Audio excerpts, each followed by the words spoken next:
এখন যার ঘটনাটি আপনাদের সাথে শেয়ার করতে যাচ্ছি, ওনার নাম মাকসুদুর রহমান সাদিক। ওনার বাড়ি কুষ্টিয়া জেলার ইসলামী বিশ্ববিদ্যালয় থানার অধীনে একটি গ্রামে। গ্রামের নামটি উনি উল্লেখ করলেও আমাদেরকে বলতে নিষেধ করেছেন বলে আমরা বলছি না। উনি বর্তমানে একটি মাদ্রাসার মুহতামিম অর্থাৎ প্রধান শিক্ষক হিসেবে দায়িত্ব পালন করছেন, সেই সাথে একটি মসজিদের খতিবের দায়িত্ব পালন করছেন। তো ওনার ঘটনাগুলো তো আমরা আগে প্রচার করেছি, এবার ওনার নিজের দেখা আরও একটি ঘটনা এখন আমরা প্রচার করব। চলুন ঘটনায় চলে যাই। ঘটনা যখন ঘটে তখন সময়কাল 2016 সাল। উনি যখন ক্লাস 9-এ উঠলেন তখন পরিবার থেকে ওনাকে বলা হলো যে পরিবারের খুব ইচ্ছা তাকে ভালো একজন আলেম বানাবেন। যখন ওনাকে বলা হলো যে তোমার সিদ্ধান্ত কি, তুমি কি চাও, উনিও রাজি হয়ে গেলেন, কারণ ওনার মামাও একটি মাদ্রাসায় মাওলানা পড়ছিলেন, অর্থাৎ দাওরায়ে হাদিসের যেই ক্লাসগুলো এরকমই কোনো একটা ক্লাস উনি পড়ছিলেন। তো ওনারও ইচ্ছা জাগে, ঠিক আছে আমিও মামার মতো একজন মাওলানা হব। এখানে একটা বিষয় বলে রাখা ভালো যে ওনাদের এলাকার আশেপাশে যত মাদ্রাসাগুলো রয়েছে সেখানকার একটা সিস্টেম ছিল, মানে অধিকাংশ মাদ্রাসা একটা সিস্টেম ছিল যে 12 বছরের উপরে হয়ে গেলে হেফজ বিভাগে ভর্তি সাধারণত নেওয়া হতো না। এদিকে উনি ক্লাস 9-এ উঠে গেছেন, উনি তো বড়ই হয়ে গেছেন বেশ, এখন তো উনি হেফজ বিভাগে কীভাবে ভর্তি হবেন। তখন উনি চিন্তা করলেন যে আমি আমার মামার মাদ্রাসায় গিয়ে পড়ব। তো মামার সাথে যোগাযোগ করা হলো, মামার মাদ্রাসায় গেলেন, কিন্তু ওখানে গিয়ে একটা বিপত্তি দেখা দিল। সেটা হচ্ছে যে মামার ওই মাদ্রাসাতে একটা নির্দিষ্ট ক্লাস রয়েছে, এটাকে তাইসির বলে। যারা কওমি মাদ্রাসায় লেখাপড়া করেছেন তারা এই পারিভাষিক শব্দগুলোর সাথে পরিচিত। আমাদের যেমন ক্লাস 1, 2, 3, 4 থেকে শুরু করে 11, 12 মানে intermediate, first year, second year রয়েছে, ঠিক তেমনি মাওলানা লাইনে যারা লেখাপড়া করেন, বিশেষ করে কওমি মাদ্রাসায় দাওরা হাদিসে যারা লেখাপড়া করেন, তাদের একদম শেষ দিকে যেই সর্বোচ্চ যে লেভেলটা, যেমন ইন্টারমিডিয়েট সেকেন্ড ইয়ার মানে 12 ক্লাস যেটা, ঠিক তেমনি 12 বছরের একটা দীর্ঘমেয়াদী পড়ার শেষ দিকে এসে মানুষ দাওরায়ে হাদিস শেষ করেন। এখন এরকম বিভিন্ন ক্লাসগুলো তো রয়েছে, তারা এই বিভিন্ন ক্লাসগুলোকে জামাত বলে। এক একটা ক্লাসের একটা নাম, যেমন কাফিয়া রয়েছে, কাফিয়া জামাত রয়েছে, তো এইটা একটা ক্লাস। ঠিক তেমনি একটা জামাত রয়েছে, এটাকে তাইসির জামাত বলে, এটা একটা ক্লাস। তো তাইসির জামাতের নাকি একটা সুবিধা রয়েছে, সেখানে একসাথে দুটি ক্লাস করা যায় আর কি, বা একই সাথে দুটা বিষয় পড়া যায়। তো এই জন্য উনি তাইসির জামাতে ভর্তি হতে চেয়েছিলেন। এখন সমস্যা হলো যে মামার যেই মাদ্রাসায় লেখাপড়া করতেন সেইখানে এই তাইসির জামাতের বিশেষ সুবিধাটি ছিল না। সব মাদ্রাসায় কিন্তু তাইসির জামাতের এই সুবিধাটা থাকে না, ওই মাদ্রাসাতে ছিল না। এখন মামা চিন্তা করলেন যে ভাগিনাকে এখানে ভর্তি না করে একটু দূরে যেয়ে ভর্তি করে দিয়ে আসি, ও যেহেতু নতুন আসছে, দ্রুত লেখাপড়া শেষ করার দরকার। এই জন্য মামা কি করলেন, এই সাদিক ভাইকে ওনার ওই মাদ্রাসা থেকে 7-8 কিলোমিটার দূরে অবস্থিত ওনারই পরিচিত একটা মাদ্রাসায় ভর্তি করিয়ে দিলেন। সেখানকার ওস্তাদদের সাথেও তার ভালো সম্পর্ক ছিল। তো ওখানে ভর্তি করে যখন দিলেন, ওখানে কিছুটা সমস্যা ছিল। সমস্যা বলতে কি, যে ওখানে যারা মাদ্রাসায় ভর্তি হতেন অধিকাংশ মাদ্রাসার স্টুডেন্টদের, বিশেষ করে জামাতখানা যারা, যেটা মানে মাওলানা লাইনে লেখাপড়ার যেই বিভাগটা, এটাকে জামাতখানা বলে, জামাতখানার অধিকাংশ স্টুডেন্টদেরকেই বিভিন্ন জায়গায় লজিং দিয়ে দেওয়া হতো। লজিং সিস্টেমটা সম্পর্কে আমাদের লিসেনাররা অনেকেই অবগত আছেন, আর যারা নাই তাদেরকে একটু বলে দিই যে একটি নির্দিষ্ট বাসায় তার 3 বেলা খাওয়া, এই বন্দোবস্ত করা, এটাকে লজিং সিস্টেম বলে। কিছু কিছু জায়গায় দেখা যেত যে এই যেখানে লজিং থাকতো ওখানেই রাত্রেবেলা ঘুমানোরও ব্যবস্থা থাকে, সেখানকার ওই বাসার বাচ্চাদেরকে লেখাপড়ারও শর্ত থাকে। তো এখানে এরকম কিছু ছিল না। গ্রামের যারা মানুষ তারা খুশিতেই বা নিজের ইচ্ছাতেই মাদ্রাসার স্টুডেন্টদেরকে লজিং রাখতো। তারা চিন্তা করতেন যে আমাদের বাড়ির খাবার খেয়ে একজন আলেম হবেন, হাফেজ হবেন, এটা অত্যন্ত সোয়াবের কাজ। সত্যি এটা অবশ্যই সোয়াবের কাজ। তো ওই চিন্তা করেই কিন্তু গ্রামের মানুষজন বিভিন্ন মাদ্রাসায় গিয়ে কিন্তু হুজুরদেরকে অনুরোধ করেন যে আপনার কোনো একজন স্টুডেন্টকে দয়া করে আমাদের বাসায় খাবারের বন্দোবস্ত করে দিবেন, আমরা এতে খুব খুশি হব। তো এরকম কিন্তু অসংখ্য জায়গায় রয়েছে। প্রিয় লিসেনার্স, আপনারা হয়তো এই বিষয়টা সম্পর্কে কিছুটা হলে অবগত আছেন। তো ওই গ্রামের যেই মাদ্রাসাটা, ওই মাদ্রাসার অধিকাংশ স্টুডেন্টই বিভিন্ন বাড়িতে এরকম লজিংয়ে খাওয়া দাওয়া করতো, বা লজিং থাকতো আর কি, থাকতো মাদ্রাসায়, কিন্তু ওই সিস্টেমে আর কি খাওয়া দাওয়াটা ওখানে হতো। নির্দিষ্ট সময় সকালবেলা, দুপুরবেলা, রাতের বেলা ওই বাড়িগুলো থেকে খাবার নিয়ে আসতে হতো। দেখা যাচ্ছে দূরের যে বাড়ি, দুপুরবেলা খাবারের সাথে সাথে রাতের বেলা খাবার নিয়ে আসলে অনেক সময় নষ্ট হয়ে যায়। এই জন্য দেখা যেত বিকেলবেলা গিয়ে বিকেলে সন্ধ্যার আগেই খাবারগুলো নিয়ে আসতো। তো এটা নির্ভর করে হচ্ছে ওই বাড়ির পরিবেশ কেমন, তারা কতটুকু সময়ের মধ্যে রান্নাবাড়া করতে পারছেন, তাদের কোনো অসুবিধা হচ্ছে কিনা সেসবের উপরে। ওখানে যাওয়ার পর এই সাদিক ভাইয়েরও একটা লজিং ঠিক করে দেয়া হলো। এই লজিং বাড়িটা আবার ওনার মাদ্রাসা থেকে প্রায় 4 কিলোমিটার দূরে রঘুনাথপুর নামক একটা গ্রামে অবস্থিত। ওই লজিং বাড়ি যাওয়ার রাস্তার একটু বর্ণনা দেয়া প্রয়োজন, তা না হলে এই ঘটনা বুঝতে কিছুটা হলে অসুবিধা হতে পারে। মাদ্রাসার পেছনের দিকের রাস্তা দিয়ে 5-6 মিনিট হাঁটার পর বাম দিক দিয়ে একটা সাইড রাস্তা রয়েছে, যেটি ফসলের মাঠের দিকে নেমে গেছে। মাঠে যাবার আগে যে রাস্তাটি ছিল তার একপাশে ঘন গাছপালা আর একপাশে পুকুর আর বাঁশঝাড়, বেশ নির্জন ওই জায়গাটি। দিনের বেলাতেই সেদিক দিয়ে যেতে কিন্তু গা ছমছম করে।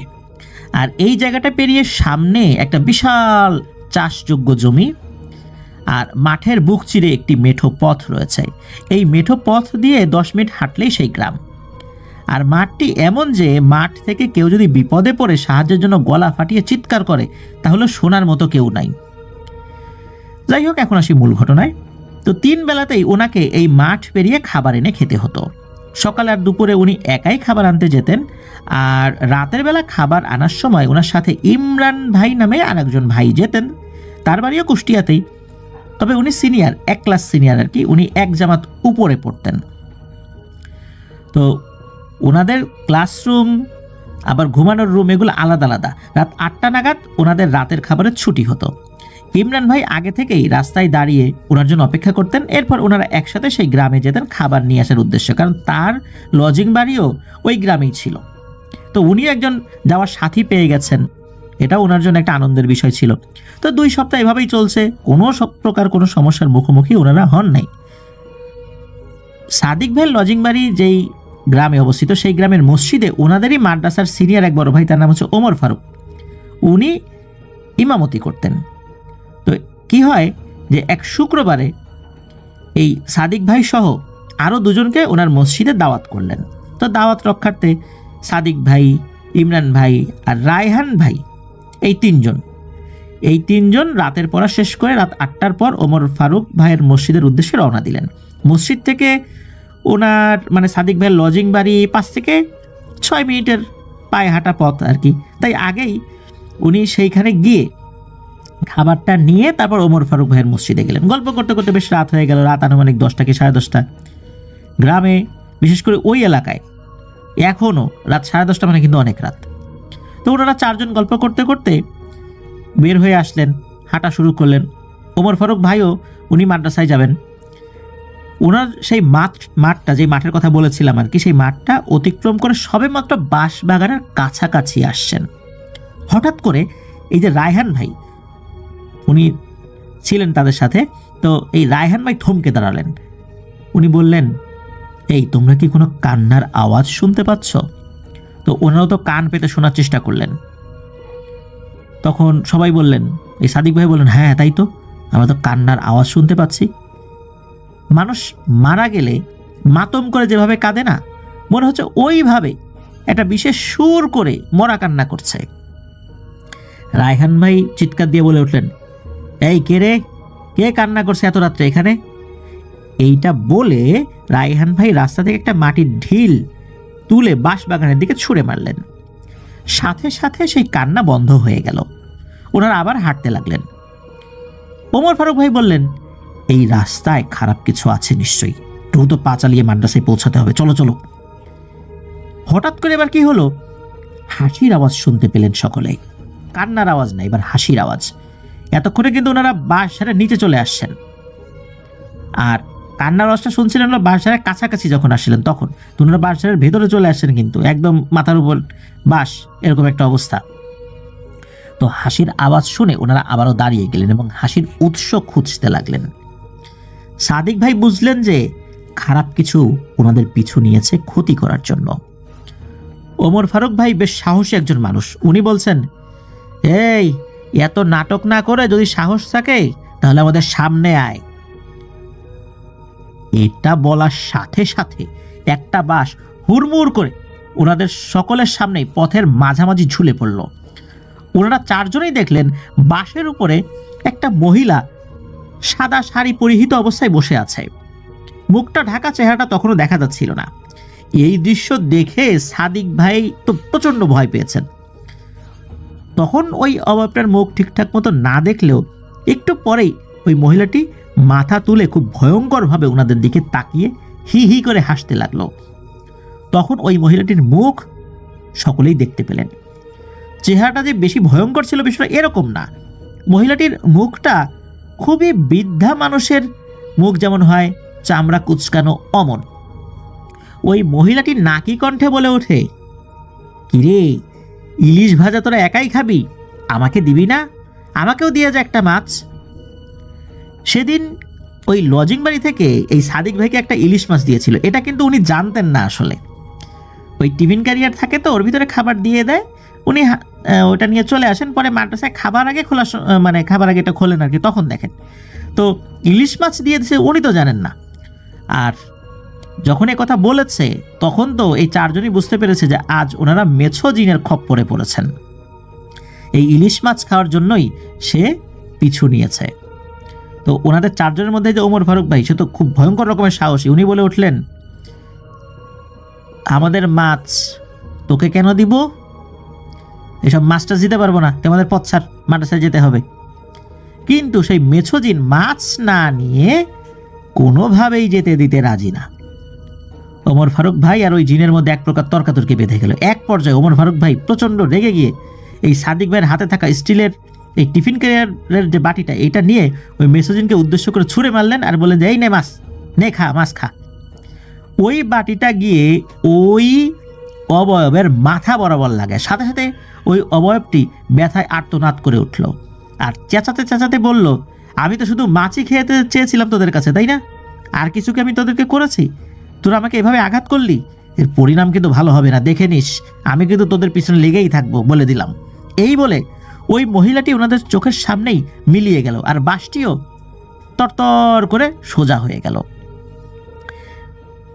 এদিকে ওনারা চারজন এরপর প্রাণপণে মাদ্রাসার দিকে দৌড়াতে লাগলেন এবং মাদ্রাসায় পৌঁছেও যান কিছু সময় পর। ওই সময়ে ওই বিষয়টা কাউকে না বলে রাতের খাবার খেয়ে ওনারা ঘুমিয়ে যান। এই ঘটনার পর ওনাদের কারোরই জ্বর বা শরীর ব্যথা ইত্যাদি ইত্যাদি এমন কিছুই হয় নাই। তবে এই সাদিক ভাই খুবই আতঙ্কিত ছিলেন আর কি। উনি মাদ্রাসার বড় হুজুরকে বললেন বিষয়টা। বড় হুজুরকে এটাও বললেন যে রাতের খাবার আনতে গিয়ে ওনাদের তো খুব ভয় করে, বিশেষ করে সাদিক ভাইকে যেন অন্য কোনো একটা এলাকায় যদি লজিং ঠিক করে দেন তাহলে খুব ভালো হয়। তো হুজুর বললেন যে আসলে ওখানে তো আরও একজন যায়, তুমি তার সাথে যাও, সমস্যা কি, ভয়ের তো কিছু নাই। তখন ওই ঘটনাটা খুলে বললেন। তখন হুজুর বললেন, ও এই ব্যাপার, ওই মেছোটা তোমাদেরও পিছু নিয়েছে। আসলে ওই পথে একটা দুষ্টু মেছো থাকে, কিন্তু কারো তেমন কোনো ক্ষতি করে না। তবে তোমাদের উচিত হয় নাই ওর দিকে ওইভাবে জিনিসটা ছুঁড়ে মারার। তো যাই হোক, আসলে বললেই তো এখন লজিং চেঞ্জ করে দিতে পারছি না, আমাকে কয়েকটা দিন সময় দাও, আমি দেখি যে আশেপাশে কোনো বাড়ি থেকে কোনো প্রস্তাব আসে কি না। এই মুহূর্তে আমার হাতে কোনো প্রস্তাব নাই, যদি আশেপাশের কোনো বাড়ি থেকে আসে তাহলে তোমাকে আমি সেই বাড়িতে লজিং দিয়ে দিব। আর এটা নিয়ে ভয় পাওয়ার কিছু নাই, ওরা মানুষকে এখন পর্যন্ত বড় ধরনের কোনো ক্ষতি করেছে এমন নজির পাওয়া যায় না। তুমি আপাতত কিছুদিন খাবার নিয়ে আসো, এর মধ্যে আমি দেখি একটা বন্দোবস্ত করে দেবো ইনশাল্লাহ। তো হুজুর এভাবেই তাকে বলে দেন, মানে সাদিক ভাইকে বলে দেন।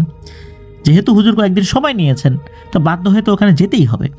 তো এই জন্য উনিও সেই আগের মতো করেই আসা যাওয়া করছেন। ইমরান ভাই সাথে ছিলেন। তবে রাতের বেলা ফেরার সময় ওনারা আর ওই বাঁশবাগানের ওই পথটা দিয়ে আসতেন না, ওনারা একটু ঘুরে আসতেন, যেটা ছিল প্রায় দ্বিগুণ দূরত্বের পথ।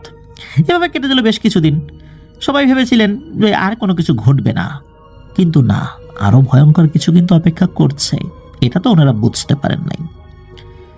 ঘটনার দিন রাতের বেলা খাবারের ছুটি দিলে উনি বাইরে এসে দেখেন প্রতিদিনের মতো ইমরান ভাই রাস্তার ওপাশে দাঁড়িয়ে ওনার জন্য অপেক্ষায় আছেন। তো ইমরান ভাই ওনাকে দেখে বললেন যে আসো, তোমার জন্য অপেক্ষায় আছি। তো ইমরান ভাইয়ের সাথে লজিং বাড়ির উদ্দেশ্যে হাঁটতে লাগলেন। প্রতিমধ্যে উনি ইমরান ভাইকে বেশ কয়েকবার প্রশ্ন করলে ইমরান ভাই তেমন কোনো উত্তর দিচ্ছিলেন না, খালি হু হা এরকম কিছু এভাবে উত্তর দিচ্ছিলেন। তো উনি ভাবলেন ইমরান ভাইয়ের মন টন হয়তো বা খারাপ, ওস্তাদ হয়তো বা বকাঝকা করেছেন মনে হয়, এই জন্য মন টন খারাপ, এরকম হয়ই, এই জন্য ওনার আচরণটা এরকম। উনি কিন্তু খুব প্রফুল্ল চিত্তে সবসময় থাকেন, সবার সাথে হেসে হেসে কথা বলেন। তো ওনার এই ধরনের গম্ভীর আচরণ এটা স্বাভাবিক না, তারপরে মানুষের মন মানসিকতা সবসময় একরকম থাকে না, এই জন্য হয়তো এরকম হয়েছে। এসব চিন্তা করে উনি আর ওনার সাথে খুব বেশি কথা বাড়াচ্ছেন না। তো ইমরান ভাইয়ের যেই লজিংয়ের বাড়ি, উনি ওই দিকটাতে যাবেন আর কি, তার আগে ওনাকে বললেন যে তুমি তোমার লজিংয়ের বাড়ি থেকে খাবার নিয়ে আসো, আমিও নিয়ে আসছি, এসে এখানে দাঁড়াবা। তো ওইভাবেই সবাই চলে আসলেন আর কি। তবে ইমরান ভাইয়ের হাতে উনি কোনো কিছু দেখেছিলেন কিনা অন্ধকারে ওইভাবে আসলে ঠাহর করতে পারেন নাই। তবে দুজন একসাথে আসছেন, ওই মাঠের রাস্তা দিয়ে হাঁটা শুরু করবেন। এমন সময় এই সাদিক ভাই বললেন যে সাদিক ভাই, আমরা আজকে এই পথ দিয়ে কেন যাচ্ছি? ইমরান ভাই, আজকে এই পথ দিয়ে কেন যাচ্ছি? আমরা তো এই পথ দিয়ে যাই না, আমরা তো ঘুরে যাই। ভুলে গেছেন যে এই পথে কি একটা বিপদ হয়েছিল? তখন ইমরান ভাই বলেন, আরে ও কিছু না, সব দিন কি একরকম হয় নাকি? আরে সব কিছু না, ও মাথায় আঘাত খাইছে, ও আর আসবে না। সাদিক ভাই তো কোনোভাবেই ওই পথে দিয়ে যাবেন না। ইমরান ভাই একরকম জোরাজোরি করেই ওই পথে হাঁটা দিয়েছেন। একটা পর্যায়ে বলছেন যে তুমি তাইলে একা একা যাও, ঘুরে যাও, আমি আজকে এই পথ দিয়েই যাব, দরকার হলে একাই যাব। কি আর করা, বাধ্য হয়েই সাদিক ভাই ইমরান ভাইয়ের সাথে হাঁটা শুরু করেছেন। তো একটা সময় এমন হয়ে যায় যে ইমরান ভাই পেছনে পড়ে গেছেন আর সাদিক ভাই আগে চলে গেছেন। ওই বাঁশঝাড়ের কাছাকাছি যখন আসছেন, হঠাৎ করে কি হয়, এই সাদিক ভাইয়ের ফোনে একটা কল আসে। ফোনটা বের করে উনি তো তাজ্জব বনে যান, কেননা এই ফোনটা ছিল ইমরান ভাইয়ের। উনি চিন্তা করলেন ইমরান ভাইয়ের কাছে তো ফোন আছে, হয়তোবা পকেটে চাপ লেগে কল চলে আসছে। তো প্রথমে কল কেটে দেন। কেটে দেওয়ার 15 সেকেন্ডের মাথায় আবার কল আসে। এবার উনি ঘুরে তাকিয়েছেন ইমরান ভাইয়ের দিকে, পেছনে ইমরান ভাই কিন্তু 10-12 হাত পেছনে। চিন্তা করেছেন যে ইমরান ভাইকে একটু দেখি তো, ইমরান ভাই কেন কল দিচ্ছে। তাকিয়ে দেখা গেল যে ইমরান ভাইয়ের পকেটেও হাত নাই, তার হাতেও মোবাইল নেই। অথবা পকেটে হাত থাকলে হাতে চাপ লেগে মোবাইলে কল চলে আসতে পারে, কিন্তু ওনার হাত দুটো পকেটে না, আর ওনার কোনো হাতেও মোবাইল ফোন নাই। আর থাকলে তো মোবাইলের স্ক্রিনটা জ্বলে উঠবে, সেটা তো দেখতে পাচ্ছেন না। তো দ্বিতীয়বার যখন কল আসে তো কল কাটেন নাই, ওই কলটা রিসিভ করেন। ওপাশ থেকে বলে ওঠে, সাদিক তুমি আজকে কার সাথে গেছো? এ কথা শোনার সাথে সাথে সাদিক ভাই চমকে ওঠেন। সাদিক ভাই বলে ওঠেন, ইমরান ভাই আমার সাথে এটা তাহলে কে? জাস্ট খালি এতটুকুই বলছেন। এরপর সাদিক ভাই ফোন কেটে দিয়েছেন। আর উনি খেয়াল করলেন যে এই যে ইমরান ভাই রূপী যে অবয়বটা, এটা খুব বিশ্রীভাবে হাসছে, খুব ভয়ঙ্করভাবে হাসছে এবং বলছে, হিরে আজকে কিন্তু তোকে পাইছি রে, খালি সুযোগের অপেক্ষায় থাকি, একদিনও পাই না, খালি ঘুরে ঘুরে যাস তাই না? আজকে পাইছি, মাছ খেতে চাইছিলাম, আমাকে আঘাত করে পালিয়ে গেলি, আজ কিন্তু আমি তোকে ধরব। এদিকে ইমরান ভাই উনি কি করেছেন, উনি সাথে সাথে ওনার মাদ্রাসার কয়েকজন স্টুডেন্টকে নিয়ে, উনি বুঝতে পারছিলেন যে সাদিক ভাই বিপদে পড়ছেন, টর্চ লাইট নিয়ে ঝেড়ে দিয়েছেন দৌড় ওই মাঠের। উনি বুঝতে পারছেন যে মাঠের ভিতরের ওই বাঁশ বাগান বা ওইখানেই একটা বিপদে পড়ছেন উনি সাথে সাথে দৌড় দিয়েছেন। আর এইদিকে সাদিক ভাই ইমরান ভাই রূপী অবয়বটাকে দেখে হাতের বাটি ফেলে উনি যে কোন দিকে দৌড় দিচ্ছেন উনি জানেন না, তবে উনি মাঠের দিকে দৌড় দিয়েছেন। একটা পর্যায়ে কি হয়, হঠাৎ করে দেখেন সামনে ওই যে বাঁশের উপরে বসে থাকা যে অবয়বটা ছিল, তার নিজস্ব সুরতে রাস্তাটাকে আগলে শুয়ে আছে। শুয়ে তার দিকে তাকিয়ে বলছে, পারবি না পারবি না, এত সহজে ছাড়বো না, এত সহজে ছাড়ছি না তোকে, আজকে কোথায় পালাবি? উনি এটা দেখার পর আবার অন্যদিকে দৌড় দিয়েছে। আর চিৎকার চেঁচামেচি করছে। আর ওটা তো আসলে এমন জায়গা যে চিৎকার দিলেও কেউ সারা শব্দ আসলে শুনবে না। এইভাবে উনি দৌড়াচ্ছেন, আর পেছন থেকে ওই ভয়ঙ্কর ওই মেছো জিনের হি হি শব্দ শোনা যাচ্ছে। একটা পর্যায়ে উনি দেখতে পান দূরে 4-5টা টর্চ লাইটের আলো দেখা যাচ্ছে, মনে হচ্ছে দ্রুত ছুটে আসছে। এটা দেখেই উনি বুঝতে পেরেছিলেন যে এটা ওনার ছাত্র ভাই, এর ভিতরে ইমরান ভাই আছে। উনি দূর থেকে বলছেন, ইমরান ভাই আমি এদিকে এদিকে এদিকে। সত্যি ইমরান ভাইরা চলে আসলেন ওইখানে। তো ইমরান ভাইরা কিন্তু ওই বাঁশঝাড় পার হয়ে আসছেন, এসে দ্রুত সাদিক ভাইকে উদ্ধার করলেন। তবে ওই সময় সাদিক ভাই সেন্সলেস হয়ে গিয়েছিলেন। তাকে উদ্ধার করে মাদ্রাসায় নিয়ে আসা হয়। তার যখন জ্ঞান ফেরে তখন মাদ্রাসার উস্তাদ, আরও কয়েকজন উস্তাদ ছিলেন। জ্ঞান ফেরার পর উনি সব ঘটনা খুলে বললেন। এরপর কিন্তু ওনার অসুস্থতা দেখা দিয়েছিল। ইমরান ভাই জানালেন যে উনি ওনার হুজুরের সাথে একটা কাজের জন্য, মানে বড় হুজুরের সাথে উনি মনিরামপুর, যশোর যে মনিরামপুর রয়েছে এই মনিরামপুর বাজার, ওই বাজারে গিয়েছিলেন। তো মাদ্রাসা থেকে একটা কাজে গিয়েছিলেন, মাদ্রাসায় ফেরত এসে দেখে যে উনি নাই, মানে ইমরান ভাই দেখেন যে সাদিক ভাই নাই। তখন ইমরান ভাই ফোন করছে যে সাদিক তুমি কার সাথে গেছো, আজকে একা একাই গেছো? আর তখনই কিন্তু ওই ঘটনা। প্রথমে উনি কল করছেন, ফোন কেটে দিয়েছেন। এরপর ইমরান ভাই আবার কল করছেন, তখন রিসিভ করার পরে খালি একটা জিনিসই শুনেছেন যে তাহলে এটা কে। এরপর ইমরান ভাই বুঝতে পারছেন বিপদে পড়ছে। তাও কোথায় বিপদে পড়ছে? নিশ্চয়ই ওই বাসার বাইরের আশেপাশে কোনো একটা জায়গা হবে। তখন ওইটাকে লক্ষ্য করে আগানো শুরু করছেন ওনারা। তো যাই হোক, এরপর তো ওনার অসুস্থতা দেখা দেয়। এই ঘটনার পরে উনি চলে আসছিলেন বাড়িতে। উনি এরপর অন্য মাদ্রাসায় ভর্তি হয়েছিলেন। এমন ভয়ের ঘটনার পর উনি আর ওই মাদ্রাসায় যান নাই। তো হুজুর অবশ্য ঝাড়ফুঁক করে দিয়েছেন খুব ভালো করেই। পরে যতটুকু জানতে পারেন যে ওই মাদ্রাসার বড় হুজুর তার এক রাকি বন্ধুকে দিয়ে ওই মেছো জিনটাকে হাজির করিয়েছিলেন। এই পথের মধ্যে মাদ্রাসার স্টুডেন্টদেরকে বিরক্ত করে, সে কোনোভাবেই ওই জায়গা ছেড়ে যাবে না, এরকম বিরক্ত করেই যাবে। এরপর বাধ্য হয়েই ওই জিনটাকে বোতল বন্দি করে নাকি নদীতে ফেলে দেওয়া হয়েছে। তো এতটুকুই খোঁজ পেয়েছেন, এরপর আর কোনো খোঁজ খবর পান নাই সাদিক ভাই। তো এটাই ছিল ঘটনা।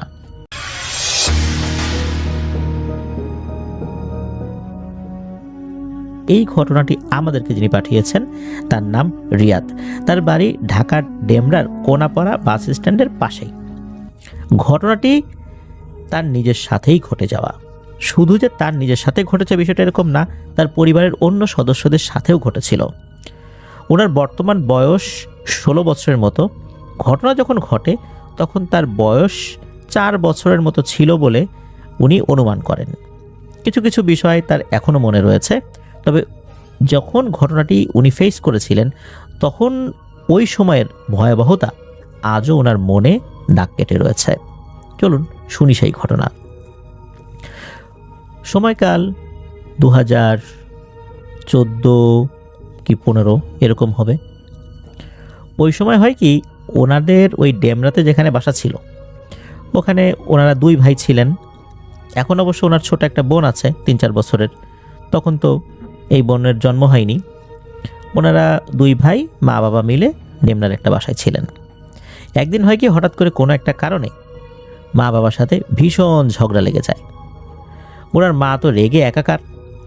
2 ছেলেকে নিয়ে ঘর থেকে বের হয়ে চলে আসেন। বের হয়ে উনি চিন্তা করলেন যে উনি এই বাড়িতে থাকবেনই না, নতুন একটা বাসা ভাড়া নেবেন। ওই সময় উনি আশেপাশে বাসা খুঁজতে লাগলেন। খুঁজতে খুঁজতে একটা বাসা পেয়েও যান। ওই বাসাটা ছিল অর্ধেক দোতলার মতো। সেটা কেমন, অনেক সময় আমরা দেখি পাশাপাশি অনেকগুলো রুম, এরকম আমরা ঢাকা শহরে কিন্তু দেখি এক একটা রুমে এক একটা পরিবার থাকে। দেখা যাচ্ছে যে এই পরিবারগুলোর জন্য কমন কিছু চুলা থাকে যেখানে তারা রান্না করেন, কমন ওয়াশরুম থাকে। এরকমটা হলেও ওনারা যে রুম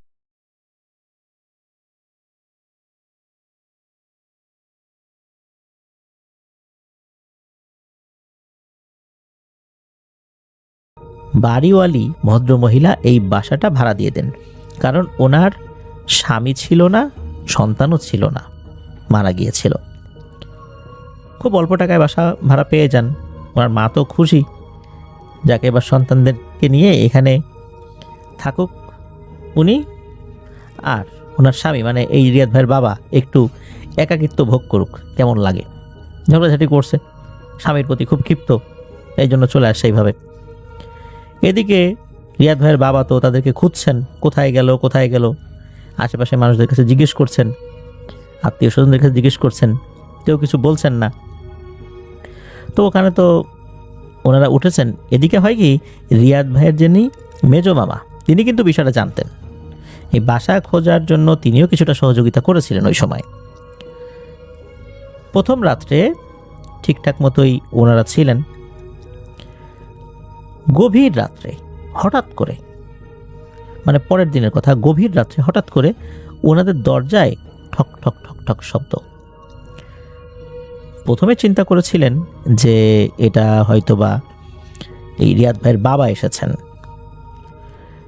এটা আসতেই পারে, খোঁজখবর নিয়ে তো জানতেই পারে যে আসলে কেউ একজন নতুন এই বাসায় এসেছে, এরা কারা, সন্তানাদি নিয়ে আসছে, নিশ্চয়ই তার ওয়াইফ, খোঁজখবর নিয়ে তো আসতেই পারেন। ঠক ঠক ঠক ঠক করছে কিন্তু কোনো শব্দ করছে না। রিয়াদ ভাইয়ের আম্মার ঘুম ভেঙে গেছে, রিয়াদ ভাইয়ের ভাইয়েরও ঘুম ভেঙে গেছে, রিয়াদ ভাইয়েরও ঘুম ভেঙে গেছে এই ঠক ঠক শব্দ শুনে। রিয়াদ ভাই ছোট মানুষ ছিলেন, উনি ওনার আম্মুকে বলছেন যে আম্মু মনে হয় আব্বা আসছে। তখন রিয়াদ ভাইয়ের আম্মা কিছুটা চিন্তা করেন যে এত রাতের বেলা তার যদি আসতেই হয় ডাক তো দেবে, রিয়াদের নাম ধরে ডাক দেবে, তার বড় ভাইয়ের নাম ধরে ডাক দেবে, এইভাবে ঠক ঠক করার তো কথা না, কারণ এই বাসাটা তো নতুন। উনি বিষয়টা চিন্তা করেন এবং চুপ করে থাকেন। আবারও ঠক ঠক হয়, ঠক ঠক হয়, উনি খোলেন না, ওই রাতটা ওভাবেই পার হয়ে যায়।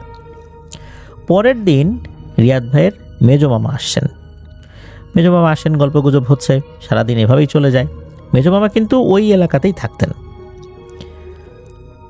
সন্ধ্যা পার হয়ে গেছে, রাতের বেলা মেজো মামা আর রিয়াদ ভাইয়ের বড় ভাই, ওনারা দুজন বাড়ির বারান্দার সাইডে বসে গল্প গুজব করছেন। অনেক রাতি হয়ে গেছে তখন, রাত আনুমানিক 12টারও বেশি বাজে আর কি। তো ওইখানে একটা খুব চিকন সিঁড়ি রয়েছে, পুরান ঢাকা এই ধরনের সিঁড়িগুলো দেখা যায়, অনেক চিকন সিঁড়ি, বেশ খারাপ টাইপের সিমেন্টের সিঁড়ি আর কি। ওখানে ছাদে যাওয়ার জন্য ওরকম একটা সিঁড়ি ছিল, আর ওইখানে যে ছাদের অংশটা ছিল, ওই ছাদের অংশে একটা ওয়াশরুম ছিল। এই ওয়াশরুমটা আবার এই রিয়াদ ভাইয়েরা ওনারা ব্যবহার করতেন, আর নিচে যে পরিবাররা ছিল তাদের জন্য নিচে ব্যবস্থা ছিল। তো হয়েছে কি যে রিয়াদ ভাইয়ের যিনি ভাই, ওই ভাই ওয়াশরুমে যাওয়ার জন্য উপরে উঠেছেন। তো উপরে ওঠার পর ওনার কাছে বেশ অস্বাভাবিক লাগে প্রথমেই, যে কেমন যেন একটা অস্বস্তি ভাব তার কাছে বোধ হচ্ছিল। হঠাৎ করেই উনি একটা আওয়াজ শুনতে পান। আওয়াজটা এমন যে নূপুর পরে কেউ নাচছে। প্রথম দিকে চিন্তা করেছিলেন এটা ওনার মনের ভুল, কিন্তু একটু পরেই বুঝতে পারলেন যে আসলেই কেউ নূপুর পায়ে ওখানে নাচছে, কিন্তু নাচার জন্য যতটুকু স্পেস ওখানে দরকার এতটা কিন্তু নেই। ওখানে ছাদের মতো যে অংশটা রয়েছে তার উপরে পানির ট্যাঙ্ক বা এই জিনিসগুলো আসলে রাখার বন্দোবস্ত করা হয়েছিল। ওখানে যে কেউ নাচবে বা উঠবে নাচানাচি করার জন্য, ওই রকমের অবস্থা কিন্তু ওই জায়গাটাতে ছিল না। উনি পরবর্তীতে ভয়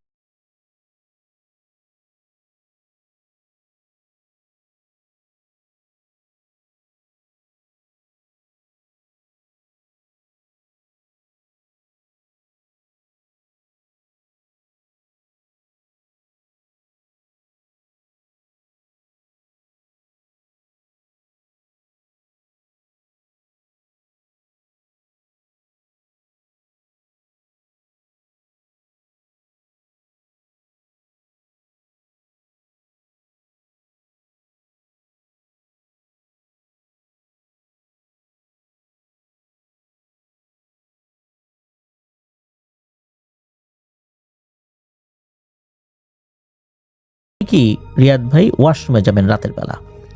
তো রাতের বেলা ওয়াশরুমে যাবেন, রাতটা যে তখন অনেক রাত এটাও আসলে বলা যাবে না। ঢাকা শহরের রাত বলতে চারদিকে আলো আছে, শব্দ হচ্ছে, গভীর রাত পর্যন্ত এরকম চলতে থাকে বা যানবাহন চলতে থাকে ওই দিক দিয়ে। এটা আহামরি রাত বলা চলে না ঢাকা শহরের প্রেক্ষাপটে। তো উনি ওয়াশরুমে যাওয়ার জন্য বের হয়েছেন। ওয়াশরুমে যখন উনি ঢুকবেন হঠাৎ করে দেখেন ওয়াশরুমের পাশে 3-4 বছর একটা বাচ্চা মেয়ে। এই বাচ্চা মেয়েটা মনে হচ্ছে ওখানে খেলছিল, আর রিয়াদ ভাইকে দেখে সে খিলখিল করে হেসে দিচ্ছে। রিয়াদ ভাই চিন্তা করেছেন যে এখানে আরও যারা ভাড়া নিয়েছেন, যে পরিবারগুলো, ওই রুমগুলোতে যেই পরিবারগুলো থাকে, হয়তো বা ওই পরিবারেরই কোনো মেয়ে এখানে চলে আসছে। তো রিয়াদ ভাই ছোট মানুষ, উনি বলতে চাই তুমি এখানে কি করো, এই ওয়াশরুমটা তো আমরা ব্যবহার করি, আমাদের, তোমরা ওই দিকটাতে যাও। তো এইটা যখন বলেছে, এরপর ওই মেয়েটা কীভাবে যেন খিলখিল খিলখিল করে হাসছে, বাচ্চারা যেভাবে হাসে না ওইভাবে হাসছে। একটা সময় এসে রিয়াদ ভাই ভয় পেয়ে যান। উনি দ্রুত ওখান থেকে চলে আসেন। আসার পর ঘরে বলেন যে এই অবস্থা, ওইখানে একটা বাচ্চা মেয়ে হাসাহাসি করছে। ওনারা যখন ঘর থেকে বের হয়েছেন সবাই মিলে, তখন ওখানে কাউকে দেখেন নাই। আর এই যে নুপুর পায়ের শব্দগুলো, এই শব্দগুলো কিন্তু ওনারা কন্টিনিউ পেয়ে যাচ্ছিলেন। বিষয়টা যে স্বাভাবিক না, এটা রিয়াদ ভাইয়ের বাবাও বুঝতে পেরেছিলেন, রিয়াদ ভাইয়ের মাও বুঝতে পেরেছিলেন, রিয়াদ ভাইয়ের বড় ভাই উনি তো কিছুটা ফেস করেছেন, রিয়াদ ভাইও ফেস করেছেন। ওনাদের মনে সন্দেহ লাগে যে আচ্ছা এই ঘরটা তো কম দামে ভাড়া দিয়ে দিল কেন এই বাড়িওয়ালি, বিষয়টা তো সন্দেহজনক। এরপর বাড়িওয়ালিকে রিয়াদ ভাইয়ের মা বাবা খুব করে ধরেছেন যে আচ্ছা এখানে কি কোনো সমস্যা আছে। একটা সময় পর ওই বাড়িওয়ালি স্বীকার করেন যে হ্যাঁ সমস্যা আছে। কি সমস্যা?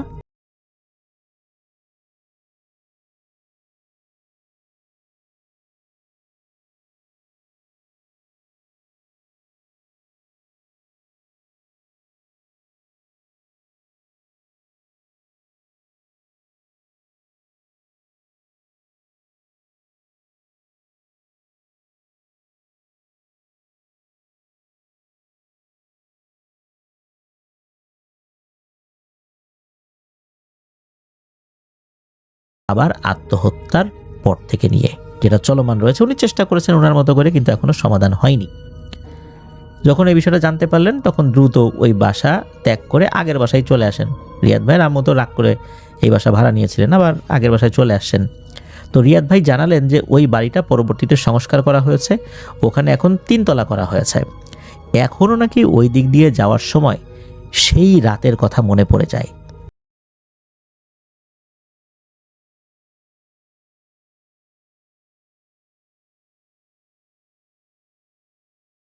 এ পর্যন্তই।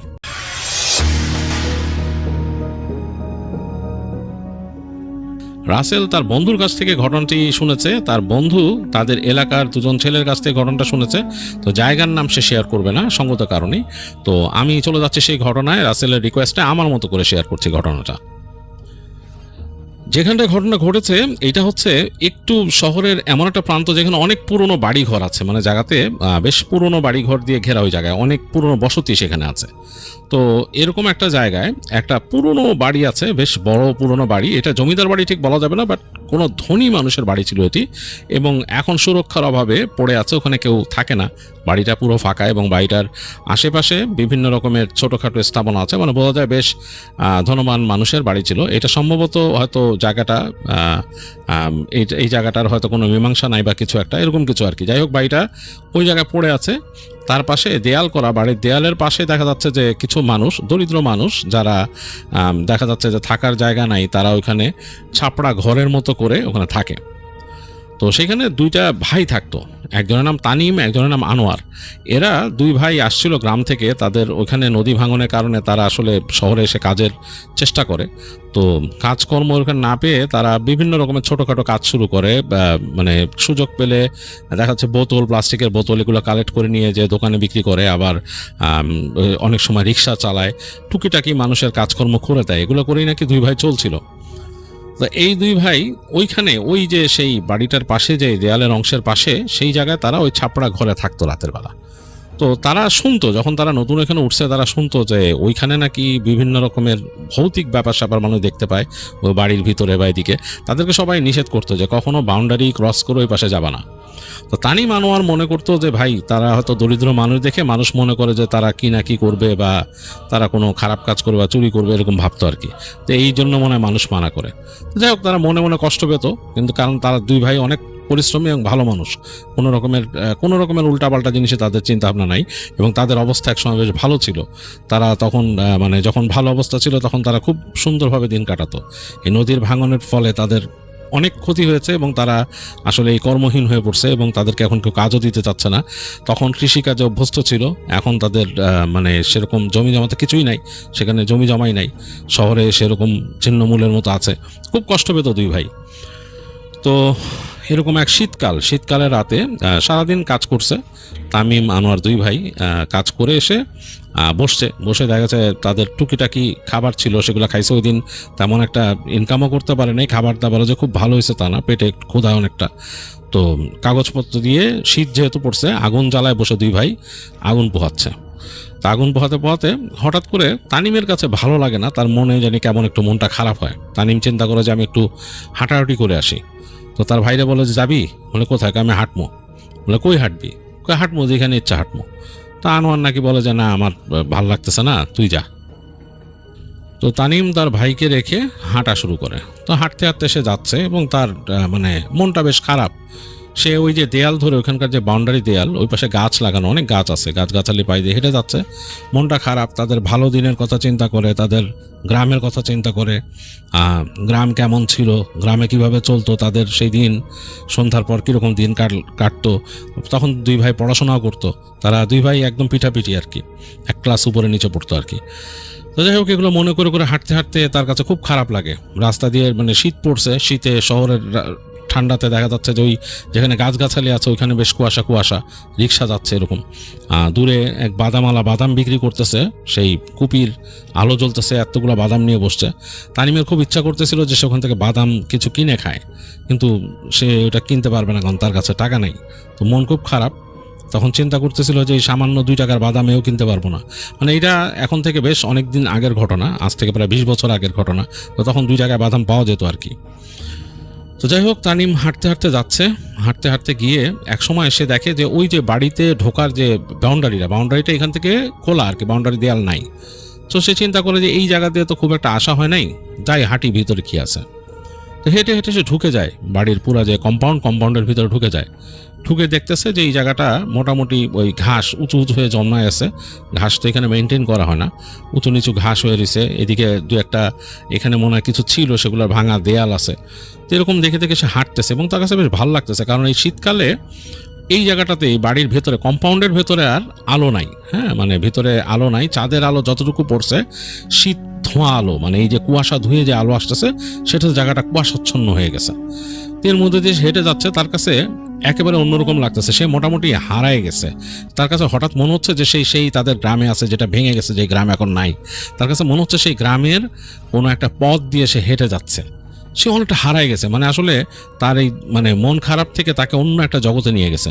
চিন্তা করতে সে হাঁটতে সে যে এক সময় দেখলো যে সে ওই মূল যে দালানটার কাছে চলে আসছে। তো তাকায় সে দেখতেছে চাঁদের আলো পড়ছে বিল্ডিংটার উপরে, মানে ভাঙাচোরা বিল্ডিং, বেশ পুরান, তারপরে অন্যরকম লাগতেছে। তো চিন্তা করলো যে পিছন দিয়ে ঘুরে আসি, বিল্ডিংটা পিছনটা কেমন দেখে আসি, একদিকে তো আসি না। তো হাঁটতে বিল্ডিংটার একদিকে চলে গেল, এখানে অনেক গাছগাছালি, এবং তার পাশে ওই বিল্ডিংয়ের এই বাড়ির মানে এই বিল্ডিংয়ের একটা দেয়াল বাউন্ডারি, তারপরে ওই পাশে আরও একটা স্থাপনা, সেটা কোন একটা স্থাপনা, যাই হোক, কিন্তু অন্ধকার, কেউ নাই, বড় গাছ উঠে গেছে এখানে। তো তানিম কি মনে করে হেঁটে ঢুকলো এখানে। সে তো গ্রামের ছেলে, সে ভয় পায় না, সে হেঁটে ওই যে ওই গাছগাছালির ওই দিক দিয়ে যাচ্ছে আর কি পিছনে। তো যখন ওইতে যাচ্ছে সে দেখলো যে খুব সুন্দর ঘ্রাণ আসতেছে খাবারের, মনে হচ্ছে যে কেউ মানে খুব মানে মজা করে বিরিয়ানি রান্না করতেছে, যে ড্যাক বসা বিরিয়ানি রান্না করে কোনো অনুষ্ঠান হলে যেরকম সেরকম এই জায়গায়। তো তানিমের কাছে অবাক লাগলো যে এখানে রাত্রেবেলা এত বিরিয়ানি কে পাকাইতেছে, মানে এত সুন্দর ঘ্রাণ আসতেছে, মনে হচ্ছে যে ওরসের খাবার যেরকম রান্না হয় সেরকম। তো তানিম আস্তে হেঁটে যাচ্ছে, মানে খুব আগ্রহ বসে কি ব্যাপার এখানে। তো সে হেঁটে যে যখন নাকি ওই বিল্ডিংটার ওই গাছগাছালি রিসাইড দিয়ে পার হয়ে বিল্ডিংয়ের পেছনের অংশে আসলো, তো ওইখানে দেখলো যে একটা ফাঁকা জায়গা, সেই ফাঁকা জায়গাটার মধ্যে অনেকগুলো ড্যাগ, মানে খাবারের ড্যাগ, সেগুলো রান্না হয়েছে রাখা। ওটা নিচে মনে হয় কয়লা দিয়ে গরম করতেছে, আগুন কিন্তু জ্বলতেছে না দাউ দাউ করে, কয়লা দিয়ে জ্বলতেছে, মানে সে কয়লাতে গরম হচ্ছে। একজন সাদা আলখাল্লা পরা মানুষ, মানে আলখাল্লা পরা, আরবরা যেরকম আলখাল্লা পরে সেরকম আলখাল্লা পরা, এবং মাথার মধ্যে ওরকম কাপড় দিয়ে আটকানো, মানে মাথাটা ঢাকা, সে একটা বড় এরকম চামচ দিয়ে আস্তে করে ওই খাবারের যেই ড্যাগটা এই পাশে গরম হয়েছে নতুন, সেটাকে নাড়তেছে এরকম। আর সে তাকায় দেখলো তার থেকে অনেক সামনে, মানে এখানে তো মিনিমাম 7-8টা ড্যাগ এরকম রাখা, তার থেকে অনেক সামনে ওই রাস্তা চিকন দিয়ে, মানে পাশে একটা চিকন রাস্তা বের হয়ে গেছে, ওদিক দিয়ে হেঁটে গেলে ওই পাশেও কিন্তু কেউ নাই, ওই পাশে মনে হচ্ছে যে একটা নিচু জায়গা আর কি বেশ। ওইখানে সে দেখতে পাচ্ছে যে অনেকগুলো মানুষ বসে, একই রকম এরকম আলখাল্লা পরা বসে আছে ওইখানে, এবং তাদের সামনে মনে হচ্ছে একটা দস্তরখান বিছানো, মানে খাবার দিবে এরকম। তো সে চিন্তা করলো যে আমি কি ওখানে যাব, যে আমি এখানে বসবো চুপচাপ যদি খেয়ে নিতে পারি। তো তখন তার কাছে তার ভাই আনোয়ারের কথা মনে হলো যে আমি যদি এখানে বসে খেয়ে নেই, আনোয়ার কি করবে? আর আনোয়ারের এখন ডেকে আনার মতো তো অবস্থা নাই, এখানে তো মনে হচ্ছে তারা খাবারের জন্য বসছে, এখানে কি খাওয়াইতেছে সে চিন্তা করতেছে, এরকম যে অনেক সময় আছে না দরিদ্র মানুষকে খাবার দেয়। তো তখন তো সে আবার চিন্তা করতেছে যে এত দামি খাবার দরিদ্রদেরকে খাওয়াবে, এটা তো ঘ্রাণ শুনে আমারই হয়ে যাচ্ছে, আমি কোনো হোটেলেও এত সুন্দর ঘ্রাণ পাই না। তো যাই হোক, তানিম কি করলো, আস্তে আস্তে এই পাশে দিয়ে হেঁটে হেঁটে যাচ্ছে। সে মানে এই পাশে যে দেয়ালটা ছিল, দেয়ালের পাশ দিয়ে হেঁটে হেঁটে যাচ্ছে, গাছের নিচ দিয়ে তাকাচ্ছে ওই লোকটার দিকে যে নাড়তেছে। তার চেহারা ভালো দেখা যাচ্ছে না, বেশ লম্বা, লোকটাকে দেখে মনে হয় 6 ফিট 6.5 ফিট উচ্চতা, মানে বেশ লম্বা এরকম, সে নাড়তেছে। তো তানিম হাঁটতে হাঁটতে আস্তে করে লোকটাকে পার হয়ে সোজা চলে গেল। সোজা গিয়ে সে ওই যে নিচু জায়গা যেখানে মানুষ বসে আছে দেখছে, সে ওই জায়গা দিয়ে এলো। এখন তো দূর থেকে মানে মানুষগুলোকে মনে হয়েছিল যে অনেক ছোট ছোট, এখন মানুষগুলোকে দেখা যাচ্ছে বেশ বড়। সে বুঝতে পারছে যে এই মানুষগুলোও বেশ উচ্চতা ভালো। তো সে চিন্তা করতেছে, এবং সবাই আলখাল্লা পরা। তখন ভাবলো যে আমি যে এদের পাশে কিভাবে বসবো, এরা তো নিশ্চয়ই মানে মনে হইতেছে যে কোনো একটা মানে তারা হয়তো কোনো একটা দাওয়াতে আসছে বা কিছু, তাদের কোনো এখানে একটা অনুষ্ঠান আছে, এর জন্য এদের পাশে তো আমার বসার কোনো উপায় নেই। তারপরও সে হাঁটতে হাঁটতে আরও কিউরিয়াস হয়ে কাছে গেল, ওই নিচু অংশটার কাছে গেছে। শীত বেশ জেগে বসছে, এই জায়গাটা বেশ ঠান্ডা, কাঁপুনি লেগে গেছে। মানে তানিমের শরীরে কিন্তু একটা সোয়েটার পরা, কিন্তু সেই সোয়েটারটা পুরানো, শীত ভালো মানতেছে না, সে এরকম কাঁপতেছে, থরথর করে কাঁপতেছে। কাঁপতে কাঁপতে সে একটা গাছের ফাঁকে দিয়ে দেখলো, একটা গাছের ফাঁকে যে দাঁড়াইলো, সেখান থেকে তাকায় সে দেখতেছে যে মানুষগুলো বসে আছে, মানে ওই জায়গাটা একটু নিচু আর কি, সামনে দস্তরখান বিছানো, আর ওই কর্নারে মনে হচ্ছে যে একটা রাখা, মানে হারিকেনের মতো রাখা, আলো ছড়াচ্ছে। আর এই কর্নারে এই দুইটা আলোতেই মোটামুটি হালকা দেখা যাচ্ছে এই জায়গাটা। আকাশে চাঁদ আছে, মেঘে ঢাকা চাঁদ হালকা হালকা আলো ফেলতেছে। তো তানিমের কাছে অবাক লাগলো, এই অল্প আলোতে এরা কি খাবে এখানে বসে। তো তারপর সে দেখলো যে ওখান থেকে আরও 2জন এরকম লম্বা লম্বা মানুষ ড্যাগ নিয়ে আসতেছে, মানে ওই যে ডেকচি যেটা আছে সেটাকে এরকম করে লাঠি দিয়ে বাঁধা অবস্থায় নিয়ে আসতেছে, এনে ওই নিচু জায়গার সামনে রাখলো, এবং সেখান থেকে ডেকচির মানে মুখ খোলা হলো, ঢাকনা খোলা হলো, একেবারে অসাধারণ ঘ্রাণে ছড়িয়ে গেল চারিদিক। আর সেই খাবার তারপর বেড়ে বেড়ে দেওয়া হচ্ছে এই মানুষগুলারে।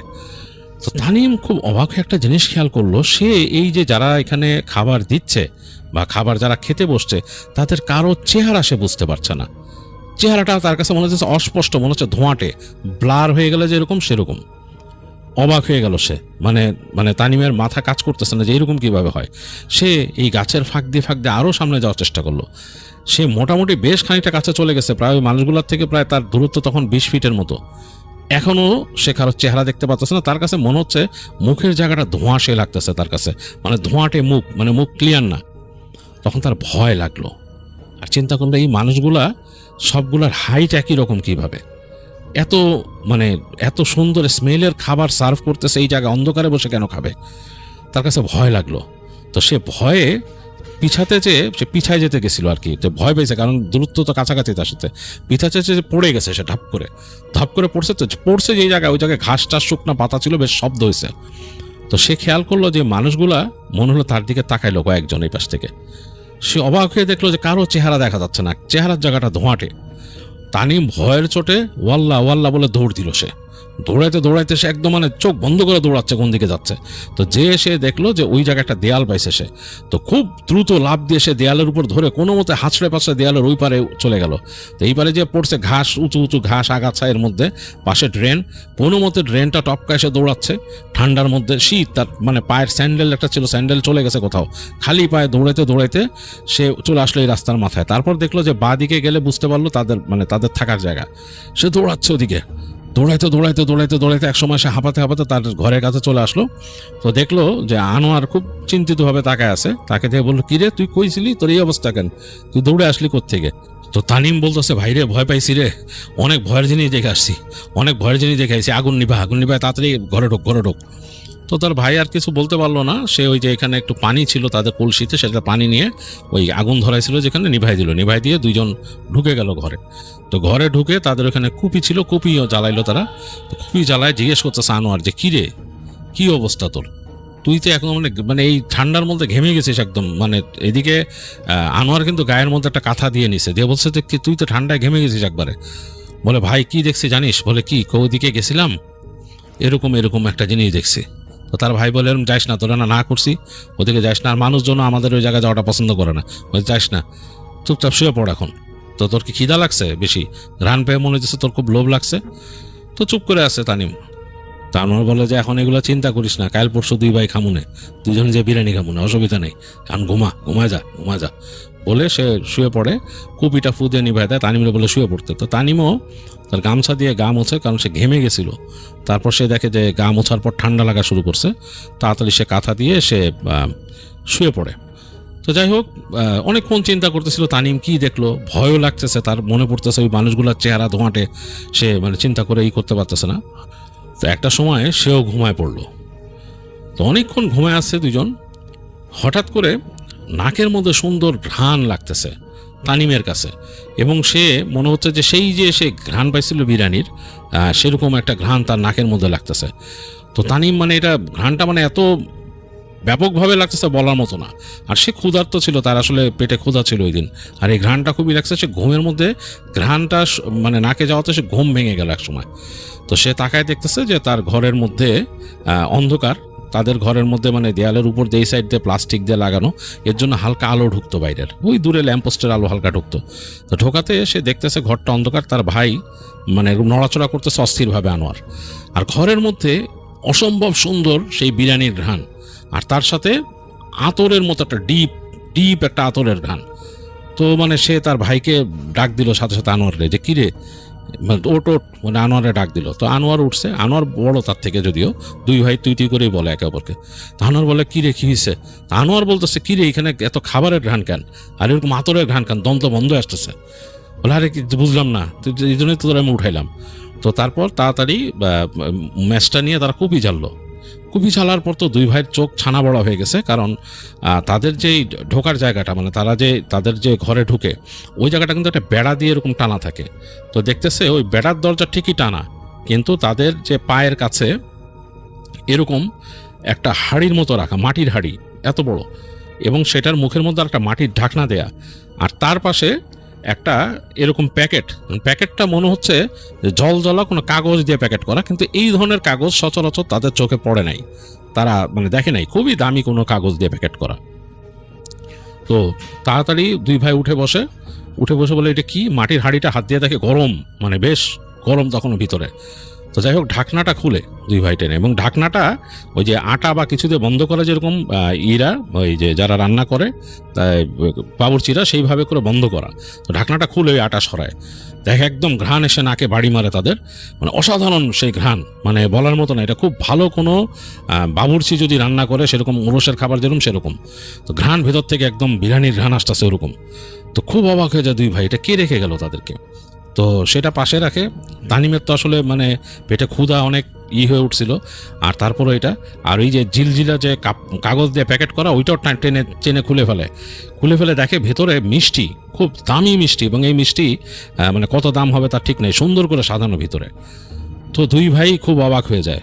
তো তখন তাদের আনোয়ার বলে তানিমকে, আমার মনে হয় কি ভাই, তুই মনে হয় জিনদের খাইতে দেখছিলি, ওরা তোরে দেখছে, তাদের খারাপ লাগছে, তারা তোর জন্য এরকম খাবার রেখে গেছে এখানে এসে, এখন খেয়ে নেয়, আর কোনো কথা বলিস না, আগে পরে কথা। তো তাদের প্লেট ছিল, দুই ভাই খাবার বের করে খায়, অসাধারণ সে স্বাদ, মনে হয় যে মানে খুব মানে এরকম তারা কিন্তু কখনো এরকম কোনো বাবুর্চির হাতের খাবার খায়নি, এত স্বাদ ছিল সেই খাবারটা। তো দুই ভাই নাকি খেয়ে নেয়, এবং খেয়ে নেওয়ার পর তাদের মানে পেট ভরে যায় এবং খাবারের মধ্যে নাকি এত বরকত ছিল যে খাবার শেষ হইতে চায় না। দুজন পেট ভরে খাইছে, তারপর শেষ হইতে চায় না। তো যাই হোক, শেষ পর্যন্ত তারা শেষ করে, ওই হাঁড়ির খাবার শেষ করে, মিষ্টিও খায় দুই ভাই এবং মিষ্টিটা রেখে দেয়, বাকি খাওয়ার পর যতটুকু আছে রেখে দেয় একপাশে, হাঁড়িটাও একপাশে রেখে দেয়। এবং তারপর দুই ভাই অনেকক্ষণ বসে চিন্তা করে যে এটা কীভাবে হলো। তো ওই আনোয়ার এটাই বলে, মনে হয় কোনো জিনরা ছিল ওইখানে, এর জন্য তোরা খাবার দিয়ে গেছে এরকমভাবে। তো মানে এগুলাই করতে করতে মানে দুজন কথা বলতে বলতে একসময় তারা আবার ঘুমায় পড়ে। মানে তখন রাত হয়ে গেছে, অনেক গভীর রাত, ঘুমায় পড়ে আবার দুই ভাই। তো তারা যখন ঘুম থেকে উঠে তখন ফজরের পরে, ফজর অলরেডি হয়ে গেছে, আশেপাশে শব্দ শুরু হয়ে গেছে যে তাদের এই ছাপড়া ঘরটা একদম দেয়ালের পাশে, রাস্তার পাশে। তো ওঠার পরে তারা দেখে যে অলরেডি আলো ঢুকতেছে ঘরে। তো খুবই আশ্চর্যজনক ব্যাপার, তাদের ঘরে কোনো হাঁড়িও ছিল না, প্যাকেটও ছিল না, দুজনে পেট কিন্তু ভরা। খুব অবাক, তারা বলে কি আমরা স্বপ্ন দেখলাম, পেট ভরলো কেমনে, এবং মুখে তখনও সেই টেস্ট লেগে আছে তাদের খাবারের। তো দুই ভাই নাকি হাতটা নাকের সামনে নিয়ে দেখে ঠিক সেই বিরিয়ানির ঘ্রাণ হাতে, মানে হাতের মধ্যে বিরিয়ানির ঘ্রাণ লেগে আছে, পানি দিয়ে হাত ধুইছে তারা, তারপরেও সেই বিরিয়ানির ঘ্রাণ হাতে। খুব অবাক হয়ে যায় যে কিভাবে, মিষ্টির প্যাকেটটাও কিন্তু নাই, যে অল্প কটা মিষ্টি রাখছিল, হাঁড়িটা রাখছিল, সেটার কিছুই নাই। তো এইটা ছিল তাদের দুই ভাইয়ের একটা আশ্চর্যজনক জিনিস।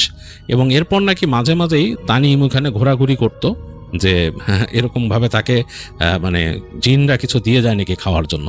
তো সেরকম আর কিছু সে পায় নাই, ওই দিনই তার এটাই ছিল।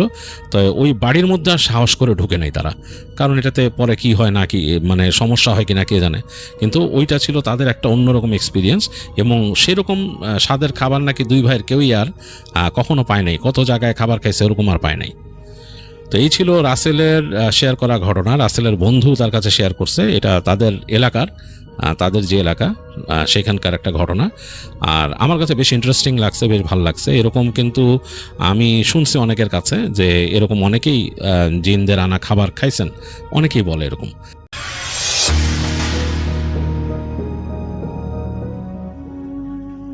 চোখের ডাক্তার দেখে বের হলাম, তেমন কোনো সমস্যা খুঁজে পাইনি ডাক্তার সাহেব। শুধু বললেন মাথা ব্যথা বেশি হলে না পা খাবেন, এর থেকে বেশি কিছু না। আপাতত চশমা লাগছে না। রাত তখন 9:30। ডাক্তার চেম্বার থেকে বের হয়ে একা একাই হাঁটছিলাম রাস্তা দিয়ে। ঢাকা শহরের এই রাস্তাটা বরাবরের মতোই বেশ শান্ত। কেন জানি মনে হলো কানের পাশে কেউ ফিস ফিস করে কিছু একটা বলছে। পাই। অন্যদিনের থেকে আজকে এই ফিসফিসানিটা অনেক বেশি স্পষ্ট। আস্তে আস্তে মাথা ব্যথাটা শুরু হলো। এরপর কোনো রকম একটা রিক্সা নিয়ে বাসায় এসে পড়ি। আসসালামু আলাইকুম, আমি সাইফুল। আমি পেশায় একজন অ্যাম্বুলেন্স ড্রাইভার। সত্যি কথা বলতে কি, আমি এই পেশায় কখনোই আসতে চাইনি, কিন্তু জীবনের তাগিদে আজকে এই পথে। ঠিক করেছিলাম যে আর যাই করি না কেন, অ্যাম্বুলেন্স যতদিনই চালাই না কেন, কখনো লাশ তুলব না গাড়িতে। আজ আপনাদের সেই ঘটনা শোনাবো। এটা আমার নিজের সাথে ঘটে যাওয়া একটি ঘটনা। 28 মে 2005 সাল। তারিখটা মনে থাকবার কারণ হলো সেদিন আমার ছোট মেয়ের জন্মদিন ছিল। ঢাকায় আমি নিজে এক রুম ভাড়া নিয়ে থাকতাম, আর পরিবার থাকতো আমার ফরিদপুর নিজ গ্রামে। তো সেই রাতে একটা রোগীকে হাসপাতালে নামিয়ে অপেক্ষা করছিলাম হাসপাতালের গেটের বাইরে। রাত প্রায় 11টা। বাইরে এত শীত যে অ্যাম্বুলেন্সের ভেতরেও বসে ভালোই শীত লাগছিল। হঠাৎ কানের পাশে কে যেন কিছু একটা বলছিল। সাথে সাথে আমার গাড়ির ভেতরে ঠান্ডা পরিবেশ গরম হয়ে গেল। তৎক্ষণাৎ শুরু হয়ে গেল মাথা ব্যথা। এত তীব্র ব্যথা যা থাকতে পারলাম না। বাসায় এসেই লেপ মুড়ি দিয়ে শুয়ে পড়লাম। আমি জানি সেন্সটা তখনও ছিল। এত গভীর ঘুমে তখনও যায়নি। আমার নাম ধরে কেউ একজন ডাক দিল, আর তখন ধপাস করে আমার খাটে কেউ বসে পড়ল, যেটা আমি বুঝতে পারলাম। বিশ্বাস করবেন কিনা জানি না, আমি লেপ থেকে মাথা বের করে দেখতে পাই ঠিক পায়ের কাছে একজন বসে আছে। সেটা পুরুষ ছিল। পেছন সাইড দেখে মনে হচ্ছিল কাপড়ের কিছু অংশ ছেঁড়া। আমি ভয়ে মোবাইলের টর্চ জ্বালিয়ে ভালোভাবে দেখতে যাব, তখন দেখি সেই অবয়বটা খাট থেকে উঠে নিমিষেই গায়েব হয়ে গেল। 32 বছরের জীবনে এই প্রথম কোনো ভয়ানক অভিজ্ঞতার মুখোমুখি হলাম।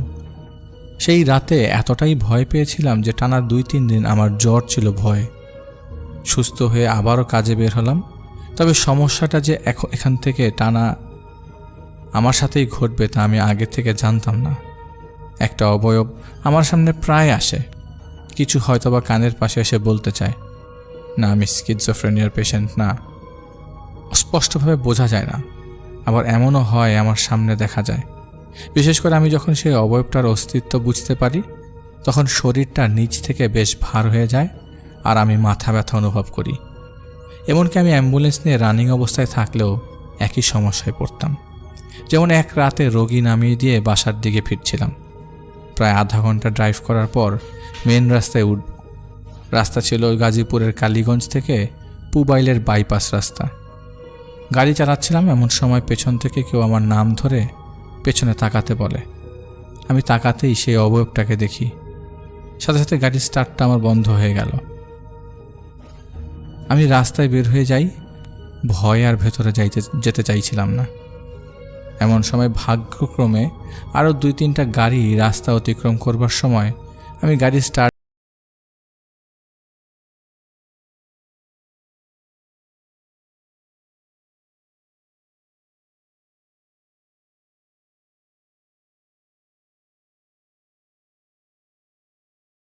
জোরে কয়েকবার নিচ থেকে ঝাঁকি দিল। তড়িঘড়ি করে বাসায় এসে পড়ি। সিদ্ধান্ত নিয়ে ফেলে এভাবে আর সম্ভব না, বাড়ির কাউকে তো জানানো যাবে না, তাই এলাকার যে মসজিদ আছে সেখানে হুজুরকে বিষয়টা জানাই। পরের দিন আমি তাই করলাম।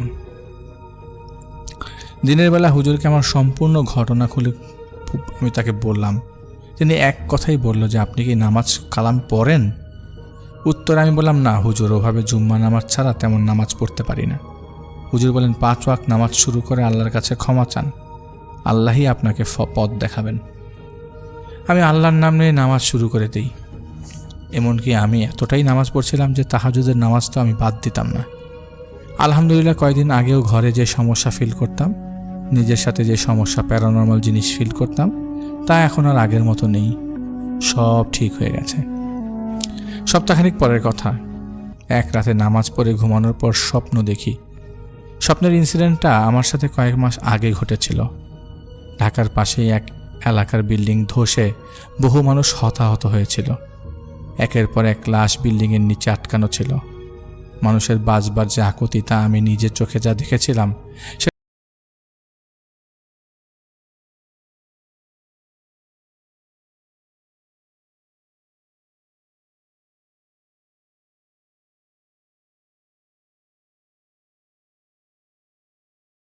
ঘুমিয়ে পড়ি। এবার আমি স্বপ্নের মাঝেই দেখছি বাকি অংশ। যেন আমি কখনো লাশ নিয়ে অ্যাম্বুলেন্সে উঠব না বলে প্রতীক্ষা করেছিলাম, এই প্রথম মানুষের হাহাকার দেখে নিজেকে ঠিক রাখতে পারিনি। 4টা লাশ নিয়ে আমার গাড়িতে তোলা হলো, যেন হাসপাতালে পৌঁছে দিয়ে আসি। লাশগুলো তুলবার পর আমি অ্যাম্বুলেন্স নিয়ে হাসপাতালের উদ্দেশ্যে রওনা দিই। ব্যাস, স্বপ্নে আর কিছু দেখতে পেলাম না। বাইরে ফজরের আজান দিচ্ছিল। সারাদিন ভাবতে থাকি আগের এই ইনসিডেন্ট কেন আবার আমি দেখলাম। যাই হোক, শুরু হয়ে গেল নতুন আরেক সমস্যা। হয়তো কেউ আমাকে ভয় দেখার জন্য এরকম করতে পারে, কিন্তু কেউ তো আমাকে ভয় দেখায় না। তবে এমন একই স্বপ্ন মাঝে মাঝে দেখা শুরু করি। এ থেকে মুক্তি পেতে আমি সেই রাতে তাহাজ্জুদ পড়ে 1টা পর্যন্ত জিকির করে শুয়ে পড়ি। আজ আমি স্বপ্নে দেখি ওই যে 4টা লাশ তুলেছিলাম আমার গাড়ির পিছনে, তাদের নিয়ে হাসপাতালে যাওয়ার পথে কে যেন আস্তে আস্তে বলছে, ভাই পানি হবে, পানি চাই, আমাকে পানি দিবেন খেতে, খুব কষ্ট হচ্ছে। আমি পিছিয়ে তাকিয়ে দেখি একজন লোক এখনও বেঁচে আছে। যেহেতু গাড়িতে আমি একাই আর হাসপাতালে যাওয়াটাও আগে জরুরি, তাই লোকটাকে কে যেন বলি, যা স্বপ্নের মাঝে মনে ছিল না। আমি যেটা বলেছিলাম সেটা স্বপ্নের মাঝে মনে ছিল না। শুধু এতটুকু মনে আছে, গাড়িটা টান দিয়ে হাসপাতালে নিয়ে যাই। সেই রাতেও ভেঙে যায় আমার স্বপ্ন। ঘুম থেকে উঠে মনের অজান্তে চোখ দিয়ে পানি চলে আসে। মনে পড়ে সেই লোকটার কথা। 4 জনের সবাইকে মৃত ভাবলেও তিনি বেঁচে ছিলেন। আমার কাছে পানি চেয়েছিলেন। আমি ভেবেছিলাম অ্যাম্বুলেন্স থামিয়ে পানি না দিয়ে একবারে হাসপাতাল গেলে হয়তো লোকটাকে বাঁচানো সম্ভব।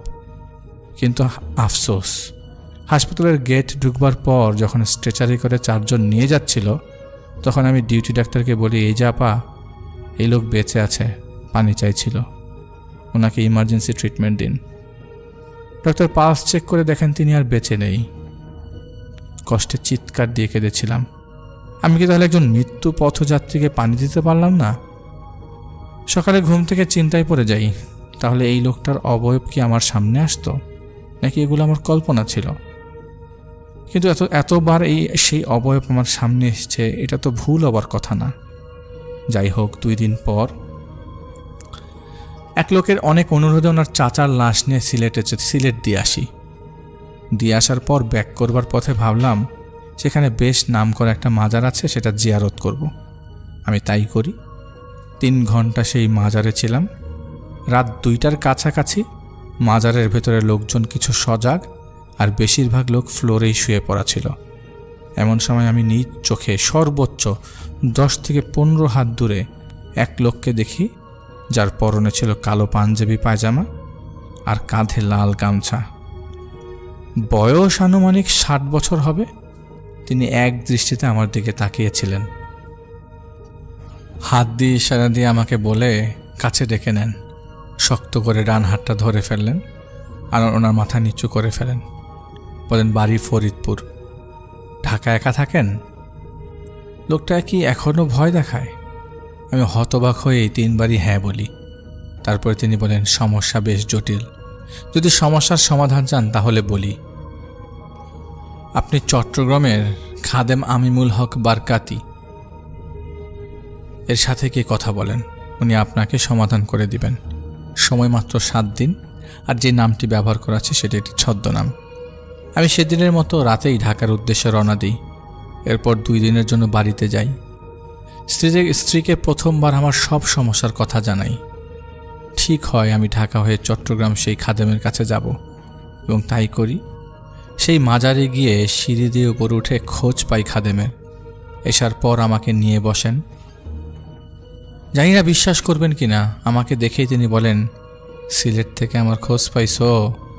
মজনু ফকির খোঁজ দিছে? তখন মোবাইলের প্রচলন শুরু হচ্ছে মাত্র। এত কিছু তিনি জানলেন কিভাবে? আমি ভাবলাম হয়তো কোনোভাবে আমার সম্পর্কে তিনি জেনেছেন। তবে আশ্চর্য হই তখন যখন আমার সমস্যা কি ঘটেছে তা তিনি অনবরত কোনো তারিখ, ইভেনকি কোন তারিখে ঘটেছে সেটাও বলে যাচ্ছিলেন। যেই কথা আমি সিলেটে ওই হুজুরকে বলিনি সেগুলো তিনি বলে দিচ্ছেন। এমনকি রাতে কখন কি স্বপ্ন দেখতাম, অবয়ব যা সামনে আসতো, বিস্তারিত সব তিনি বলে যাচ্ছিলেন। সব শুনে আমি ওনাকে প্রশ্ন করি, হুজুর এত কিছু আপনি জানলেন কিভাবে? জবাবে তিনি মুচকি একটা হাসি দিয়ে বলেন, এত কিছু জেনে লাভ নেই বাবা, তুমি কিভাবে এগুলো থেকে মুক্তি পাবা সেটা নিয়ে আমি বলে দিচ্ছি। আগামী 1 মাসে আরবি 7 তারিখে 7 বিজোর রাতে রোজা রাখবা, আর 12 জন মিসকিনকে একবেলা খাওয়াবা। সেই খাদেম এইটুকু বলেই সেখান থেকে উঠে যান। আমি ওনার সাথে দাঁড়িয়ে এটা জিজ্ঞাসা করতে যাব যে আমি এই অবয়বটাকে কেন দেখি। আমি কি জিজ্ঞাসা করব?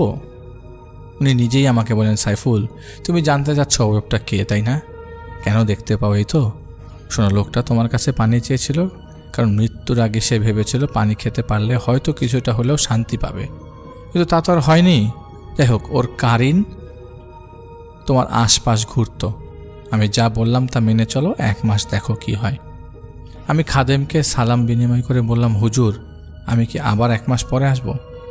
তিনি কিছু না বলেই আবারও মুচকি হাসি দিয়ে সেখান থেকে ভেতরে চলে গেলেন। আমি মাজার গেটের বাইরে যেতে যেতে ভাবতে থাকি, আচ্ছা খাদেম আমার নাম জানলো কিভাবে? এরপর আমি ঢাকায় চলে আসি।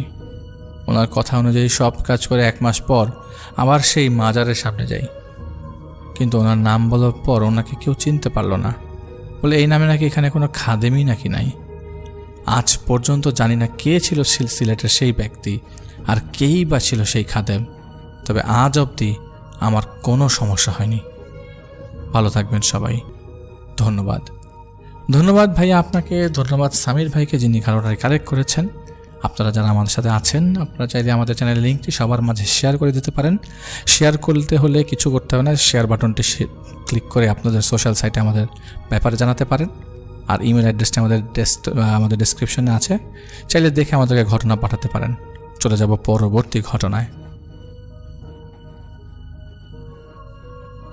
আমাদের যিনি ঘটনা পাঠিয়েছেন তিনি হচ্ছেন ইশরাত আপু, এবং তিনি ভৌতিকগতার একজন রেগুলার লিসনার। এবং যে ঘটনাটি তিনি শেয়ার করছেন সেটা হচ্ছে পুরান ঢাকার পুরান একটি বাড়ির ঘটনা। তিনি কালেক্ট করেছেন তার একজন মামির আপন ভাইয়ের বউয়ের কাছ থেকে, যাকে এই জায়গাটিকে ঘিরে ঘটনাটি ঘটে। সেটা হলো তার সেই মামির আপন ভাইয়ের বউ এর আপন খালু এবং তার বাসা নিয়ে। বাসাটি গ্যান্ডারিয়ার যে কোনো একটা জায়গায় অবস্থিত। লোকটার নাম সালাম। সালাম সাহেব তখন সবে ম্যাট্রিক পরীক্ষা দিয়েছিলেন। ম্যাট্রিক পরীক্ষা শেষে তিনি তার বন্ধু বান্ধবদের সাথে ছোট্ট একটা ট্যুর দিতে চলে যান সিলেটে। সেখানে তারা একটা হোটেল বুক করেন এবং বাকি দিনগুলো বিশ্রামের জন্য এই হোটেলেই কাটাবেন ঠিক করেন। বুঝার সুবিধার্থে বলা, হোটেলটার লোকেশন এমন ছিল যে এর আশেপাশে বেশ ঘন জঙ্গল ছিল, ছোট বড় বেশ কয়েকটা ফুল গাছ ছিল। সালাম সাহেব বেশ সুদর্শন এবং তিনি বকুল ফুল খুব পছন্দ করতেন, বেশি পছন্দ করতেন। তো ঢাকা থেকে জার্নি করে হোটেলে পৌঁছাতে পৌঁছাতে ওনাদের বেশ রাত হয়ে যায়। তো কথায় কথায় উনি বন্ধুদের কাছ থেকে জানতে পারেন হোটেলের আশেপাশে ছোট বড় ফুলের গাছ আছে, সাথে জঙ্গলও। তিনি তার বন্ধুদের কাছে জিজ্ঞেস করলেন, বকুল ফুলের গাছ থাকার সম্ভাবনা আছে? যেহেতু আগেই বলা হয়েছিল সালাম সাহেব বকুল ফুল খুব পছন্দ করতেন। বন্ধু বলে, চল যেয়ে দেখি, ঘুরেও আসি দেখেও আসি। তখন উঠতি বয়স, রাত দিন জায়গা এসব খুব একটা ম্যাটার করে না। বন্ধুরা সহ সালাম সাহেব পুরো জঙ্গল ঘুরে দেখলেন। বেশ কয়েকটা ফুল গাছও দেখতে পেলেন, কিন্তু সেখানে কোনো বকুল ফুলের গাছ ছিল না। তো মোটামুটি মন খারাপ হয়ে যায়। বন্ধু বান্ধব সহ হোটেলে ব্যাক করার সময় সালাম সাহেবের পায়ের সাথে কি যেন একটা বাধে। উনি সঙ্গে সঙ্গে হোঁচট খেয়ে পড়ে যান, কিছুটা আহত হন এবং খুব কষ্টে হোটেলে ব্যাক করেন। এবং হোটেলে ব্যাক করার 2 থেকে 3 ঘন্টা পরই ওনার তীব্র হাড় কাঁপানো জ্বর শুরু হয়। এই অবস্থা দেখে ওনার বন্ধু বান্ধবের মনে ভয় জেগে বসে যে অবস্থাটা কি, একটা মানুষ এখানে আসলো, জ্বর বেঁধে গেল আউট অফ নোওয়্যার। তো সকাল হওয়ার জন্য সবাই অপেক্ষা করছিল, কিন্তু তারা এটা কেউ ভাবেই নাই যে সালাম সাহেবের জীবন পুরোপুরি পাল্টে যাবে আজকের এই রাতের পর। তো জ্বরের প্রাথমিক চিকিৎসা দেওয়ার জন্য লোক নিয়ে আসা হয় এবং তাদেরকে দেওয়া হয়, তাকে জ্বরের প্রাথমিক চিকিৎসা দেওয়া হয়। একটা পর্যায়ে যখন সব একটু স্টেবল হয় তখন তার বন্ধু বান্ধবরা সবাই ঘুমিয়ে পড়ে। সালাম সাহেব ঘুমাতে পারছিলেন না, জ্বর তো তন্দ্রায় ছিলেন। তো এরই মাঝে খুব মৃদুভাবে ওনার নাকে বকুল ফুলের গান আসতে থাকে। মৃদু থেকে গন্ধটা একটা সময় তীব্র হয়ে যায়। সালাম সাহেব আরও শুনতে পান একটা গান, বকুলের মালা শুকাবে, রেখে দিব তার সুরভি। এরকম একটা বাজনা ওনার রুমের চারপাশে ঘুরপাক খাচ্ছিল, সাথে মৃদু তীব্র বাতাস।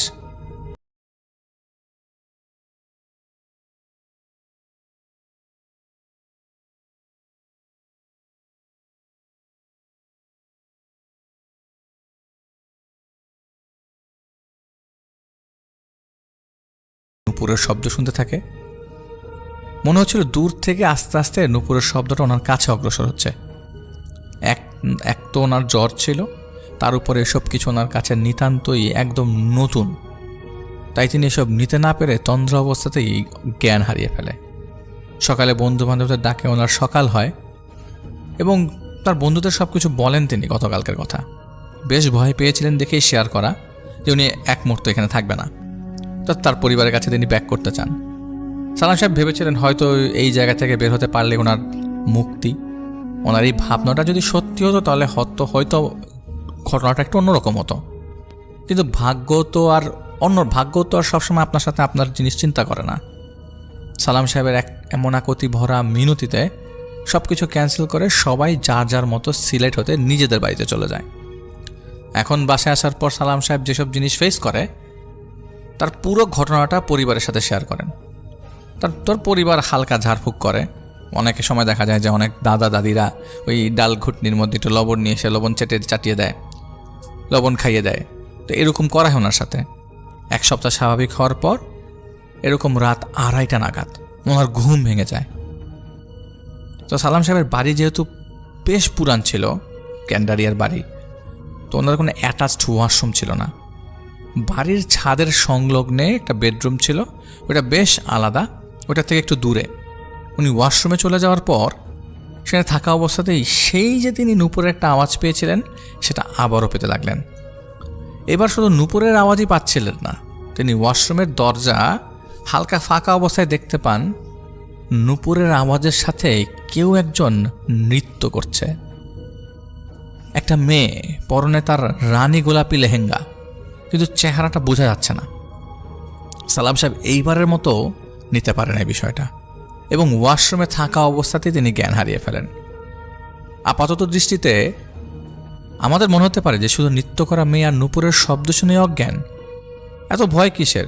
কিন্তু ব্যক্তিগত রাত 2:30 দিকে ওয়াশরুমের আশেপাশে এরকম অস্বাভাবিক একজন মহিলার নৃত্যটা কিন্তু স্বাভাবিক না। নূপুরের শব্দে তালে তালে অস্বাভাবিক নৃত্য দেখে যে কেউ ভয় পেয়ে যাবে, অথবা ভয় পাওয়ার কথা। আমি হলে ভয় পেতাম। আমি ওয়াশরুমে ঢুকলাম, আমি বাইরে এরকম একজন মহিলা নাচছে রাত 2:30টার দিকে, ভয় পাওয়ার কথা। সালাম সাহেব এবার বিষয়টা বিস্তারিতভাবে তার পরিবারকে জানান। তারা এবারের মতো হালকা ঝাড়ফুঁক এবং লবণ পানি খাইয়ে বিষয়টিকে রফা দফা করার চেষ্টা করেন, কিন্তু তারা এই সমস্যাটির ব্যাপারে ঠিক তখনই গুরুত্ব আরোপ করেন যখন সালাম সাহেব সহ তার পরিবারের সবাই এই সমস্যার এক্সট্রিম লেভেলে চলে যায়। এতদিন সালাম সাহেব দেখে আসছিলেন নূপুরের শব্দের তালে তালে অস্বাভাবিক নৃত্য এবং এই মহিলাটা গোলাপি লেহেঙ্গা পরা, কিন্তু এখন সালাম সাহেবের বাবা মাও ফেস করছে যে গভীর রাতে ওনাদের মধ্যে কেউ একজন ওয়াশরুমে যাওয়া মাত্রই কুৎসিত রূপী একটা মহিলার অস্বাভাবিক নৃত্য শুরু হয়। সেটার চোখে চোখ পড়ার মাত্রই ভয়ে দৌড় দিতে গেলে পিছন থেকে কেউ জাপটে ধরে ফেলে, নিঃশ্বাস রোধ করার চেষ্টা করে। কখনো ভয়ে দৌড় দিতে গিয়ে পড়ে গেলে বুকুর উপর জেকে বসে। বেশ কয়েকদিন এরকম জিনিস সালাম সাহেবের পরিবারের অনেকেই ফেস করে। আসলে তারা আরও জিনিসটা লক্ষ্য করে যে সালাম সাহেবের রুম বকুল ফুলের গন্ধ দিয়ে ভরে যেত, অথচ তাদের বাসার আশেপাশে বকুল ফুলের চিহ্ন ছিল না। আরেকটা বিষয়, ঢাকা শহরে কিন্তু বকুল ফুলের গাছ বেশ রেয়ার ছিল, কিন্তু আগেকার আমলে তারপরেও রেয়ার ছিল। তারপরও আশেপাশের জায়গা থেকে আসবে তো প্রশ্নই আসে না, কাছাকাছি তো না, 1 মাইলের মধ্যে নেই। এরই মাঝে সালাম সাহেবের অবস্থা দিন দিন অবনতির দিকে যাচ্ছিল। রাত হলেই সেই গানটা বেজে উঠত এবং তীব্র থেকে মৃদু, মৃদু থেকে তীব্র, একটু কাছে এসে আবারও দূরে চলে যেত। উপর থেকে নিচে চারিদিকে গানটা ঘুরপাক খেত এবং সালাম সাহেব ঘুমের অবস্থাতেই হেঁটে হেঁটে ছাদে থাকা যেই ওয়াশরুম, সেখানে দাঁড়িয়ে শটান দুলতে থাকতেন। এখানে দুলতে থাকার বিষয়টা প্রত্যক্ষদর্শী তার পরিবার নিজেই, যদি সেই বিশেষ গানের যে বাজনা ছিল সেটা শুধু সালাম সাহেব পর্যন্ত সীমাবদ্ধ ছিল, সেটা উনি ছাড়া আর কেউ শুনতে পেতেন না। আবার তারপর কিছুক্ষণ পরেই গানটা থেমে গিয়ে শুরু হতো সেই অস্বাভাবিক নূপুরের তালে তালে নৃত্য। সালাম সাহেব ছাড়া এক প্রকার যারাই এই জিনিসগুলোর প্রত্যক্ষদর্শী ছিলেন তাদের মাঝে প্রায় সকলেই সেই মেয়ে অবয়বটার দ্বারা আক্রমণের শিকার হয়েছেন। ওই মেয়ে অবয়বটা সালাম সাহেবের কাছে রানী গোলাপি লেহেঙ্গা পরা অবস্থায় দেখা দিলেও পরিবারের সবাই তাকে কুৎসিত রূপে দেখেছেন, তার আক্রমণের শিকার হয়েছেন। এরই মাঝে সালাম সাহেবের পরিবার যেটা লক্ষ্য করেন, সালাম সাহেবের আচরণে বেশ মেয়েলি ভাব চলে এসছে। তিনি বাসায় সবার সাথে খারাপ আচরণ করতেন এবং মেয়েদের মতো শখ আহ্লাদ শুরু করলেন। তো ওনার পরিবার সালাম সাহেবের অস্বাভাবিকতা এবং এরকম পাগলামি দেখে হুজুরের সন্ধান করেন এবং হুজুর সব কিছু জেনে ওনাদের জানিয়ে দিলেন সালাম সাহেব হয়তো পোজেসড অবস্থায় আছে, বাকিটা উনি বাসায় গিয়ে ওনাকে দেখলে বুঝবেন। তো হুজুর ওনাদের বাসায় আসে। তো হুজুরকে দেখার সাথে সাথেই সালাম সাহেব এক প্রকার আক্রমণাত্মক হয়ে ওঠে, আশেপাশের সবাইকে থুতু দেওয়া শুরু করে। হুজুর অপেক্ষা না করে দুয়া দুরুদ পড়তে শুরু করলেন। এরই মাঝে সালাম সাহেব সেই গানটি বারবার গেয়ে উঠছিলেন, বকুলের মালা শুকাবে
সালাম সাহেব বড় হওয়ার পর ক্লাস 10-এর দিকে তারই একটা ক্লাসমেটকে পছন্দ হয়। এরই মাঝে যেহেতু টেস্ট পরীক্ষা ছিল, বোর্ড পরীক্ষা ছিল, তাই এসবের চাপে কোনোদিন মেয়েটাকে বলে ওঠা হয়নি। সালাম সাহেব ভেবে রেখেছিলেন পরীক্ষা শেষে সিলেটের ট্রিপ শেষ করে মেয়েটিকে তার মনের কথা বলবে। মেয়ে জিনটি যেহেতু সর্বদাই সালাম সাহেবের উপর নজর রাখত, তাই সে সব কিছুর ব্যাপারেই অবগত ছিল। সালাম সাহেবের সেই মেয়েটিকে সে দূরে রাখার জন্য ঠিক ট্রিপ চলাকালীন সময়টাতেই নিজের আত্মপ্রকাশ ঘটায়। সে আরও বলে যে সালাম সাহেবকে সে অনেক ভালোবাসে, সালাম সাহেবের বকুল ফুল পছন্দ, তাই সে সর্বদা এই বকুল ফুলের গন্ধ ছড়িয়ে সালাম সাহেবকে মাতিয়ে রাখার চেষ্টা করত। সে আরও বলে যে সালাম সাহেবের আশেপাশে তার কাউকে সহ্য হয় না, এমনকি তার বাবা মাকেও না। বিশেষ করে এই জন্য যে স্বাভাবিকভাবেই প্রত্যেক বাবা মা তার সন্তানদের বিষয়ে বিয়ের আলোচনা করে, এবং এটা বেশ আগের থেকেই। আর সালাম সাহেবের বাবা মা যখন সালাম সাহেবের বিয়ের কথা কোনো মানব সন্তানের সাথে বলতেন, সেই কথাগুলো সেই মেয়ে জিনটির গায়ে কাটা দিয়ে উঠত। মূলত সেই কারণগুলোর জন্যই তার আত্মপ্রকাশ পাওয়া, এবং এটার পাওয়ার পর থেকে এই মেয়ে জিনটির দ্বারা সব থেকে বেশি আক্রমণের শিকার হয়েছে সালাম সাহেবের বাবা মা। মানে সে অ্যাটাক করতো, ওখানে যে যাই হতো সে তাদের উপর অ্যাটাক করতো, এবং তাদের বাবা মাকেও তার পছন্দ করতো না। তো মামির কাছ থেকে যতটুকু শোনা গেছে যে মেয়ে জিনটা বেশ শক্তিশালী এবং পুরনো জিন, বয়স্ক জিন ছিল। ততপর প্রায় দীর্ঘ একটা রুকাইয়া সেশনের পর মেয়ে জিনটাকে বেশ কয়েকটা শর্ত মেনে নিয়ে সালাম সাহেবের শরীর থেকে ছেড়ে দেওয়ার জন্য রাজি করা হয়। সেই শর্ত সময়ের মধ্যে একটা ছিল যে এমন কোনো ব্যবস্থা না নেওয়া যাতে করে মেয়ে জিনটার বাসস্থান থেকে বিতাড়িত হতে হয়, অর্থাৎ সে যেখানে আছে সেখানেই থাকবে, কিন্তু কারোর কোনো ক্ষতি করবে না, কিন্তু সবাইকে মেনটেন করে চলতে হবে। এখন ঝামেলা একটাই, তা হলো ওয়াশরুম যেটা কিনা বাড়ির ছাদে অবস্থিত। সালাম সাহেবের পরিবার রাতের একটা নির্দিষ্ট সময় পর সকাল হওয়া অবধি ছাদে যাওয়া থেকে শুরু করে সেখানকার ওয়াশরুম ব্যবহার করা থেকে বিরত থাকবেন। সব কিছু ঠিকঠাক থাকলেও রাতের একটা বিশেষ সময় পর বকুল ফুলের ঘ্রাণ, পায়ের নুপুরের তালে তালে অস্বাভাবিক নৃত্য সেটা চলছিল। এরই মাঝে অনেক দিন কেটে যায়, অনেক বছর চলে যায়। সালাম সাহেব বিয়ে করেন, ওনার ওয়াইফ প্রেগনেন্ট হলেও বারবার মিসক্যারেজ হয়ে যেত। ওই হুজুরটা তখন আর ছিল না, তাই নানা জায়গা থেকে বিভিন্ন কবিরাজ দেখানো হয়। তারা সকলে একটা কথাই বলে, বাচ্চা নাকি পেটে থাকা অবস্থায় কেউ একজন নষ্ট করে ফেলে, খেয়ে ফেলে। যেহেতু সে সালাম সাহেবকে ভালোবাসে, তার ভালোবাসার ভাগ অন্য কাউকে দিবে সেটা সে সহ্য করবে না। সালাম সাহেবের স্ত্রীও কষ্ট পায়, সালাম সাহেবকে বিয়ে করার সাজা পেয়ে যায়। তো এক ঢিলে দুই পাখি, এটা মারার প্ল্যানই আর কি সেই জিনটার। এরপর থেকে সালাম সাহেব নিঃসন্তানী থেকে গেছিলেন, আর সালাম সাহেবের স্ত্রী তার আপন বোনের মেয়েকে দত্তক নিয়ে নেন, অর্থাৎ সম্পর্কে ইশরাতাপুর মামির আপন ভাইয়ের বউ, যার নাম নওরিন, ওনাকে দত্তক নিয়ে নেন। যেহেতু সালাম সাহেবের কোনো সন্তান নেই, সেহেতু সমস্ত বাড়িটার মালিক নওরিন মামি। তো স্বাভাবিকভাবেই একে একে নওরিন মামির খালা প্রথমে মারা যান, তারপর বেশ কিছু বছর পর নওরিন মামির খালু অর্থাৎ সালাম সাহেব মারা যান। আসল অশান্তি শুরু হয় সালাম সাহেব মারা যাওয়ার পর। আসলে মেয়ে জিনটি সালাম সাহেবকে এতটাই ভালোবাসতেন যে ওনার মৃত্যু সে স্বাভাবিকভাবে নিতে পারেনি। সে সালাম সাহেবকে বেশ পছন্দ করত বিধায় বাড়িতে থাকা প্রত্যেকটা মানুষকে পেরেশান করে ফেলেছিল।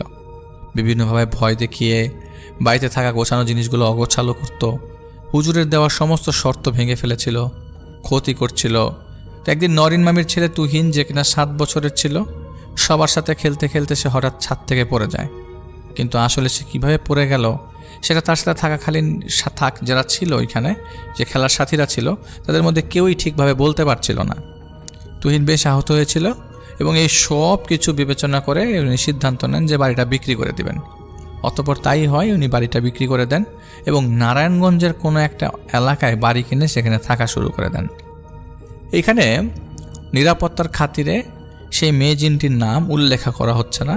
প্রথম দিকে নওরিন মামি এই ঘটনাটি সবার সাথে শেয়ার করতে না চাইলেও বিভিন্ন শর্ত দিয়ে উনি ঘটনাটি শেয়ার করেন।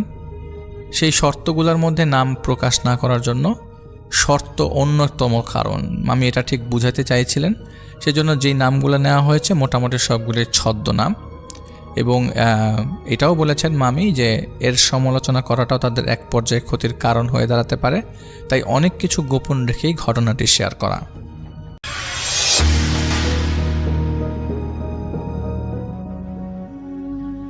যখন আমার জ্ঞান ফিরল তখন চারদিকের পরিবেশটা স্বাভাবিক ছিল।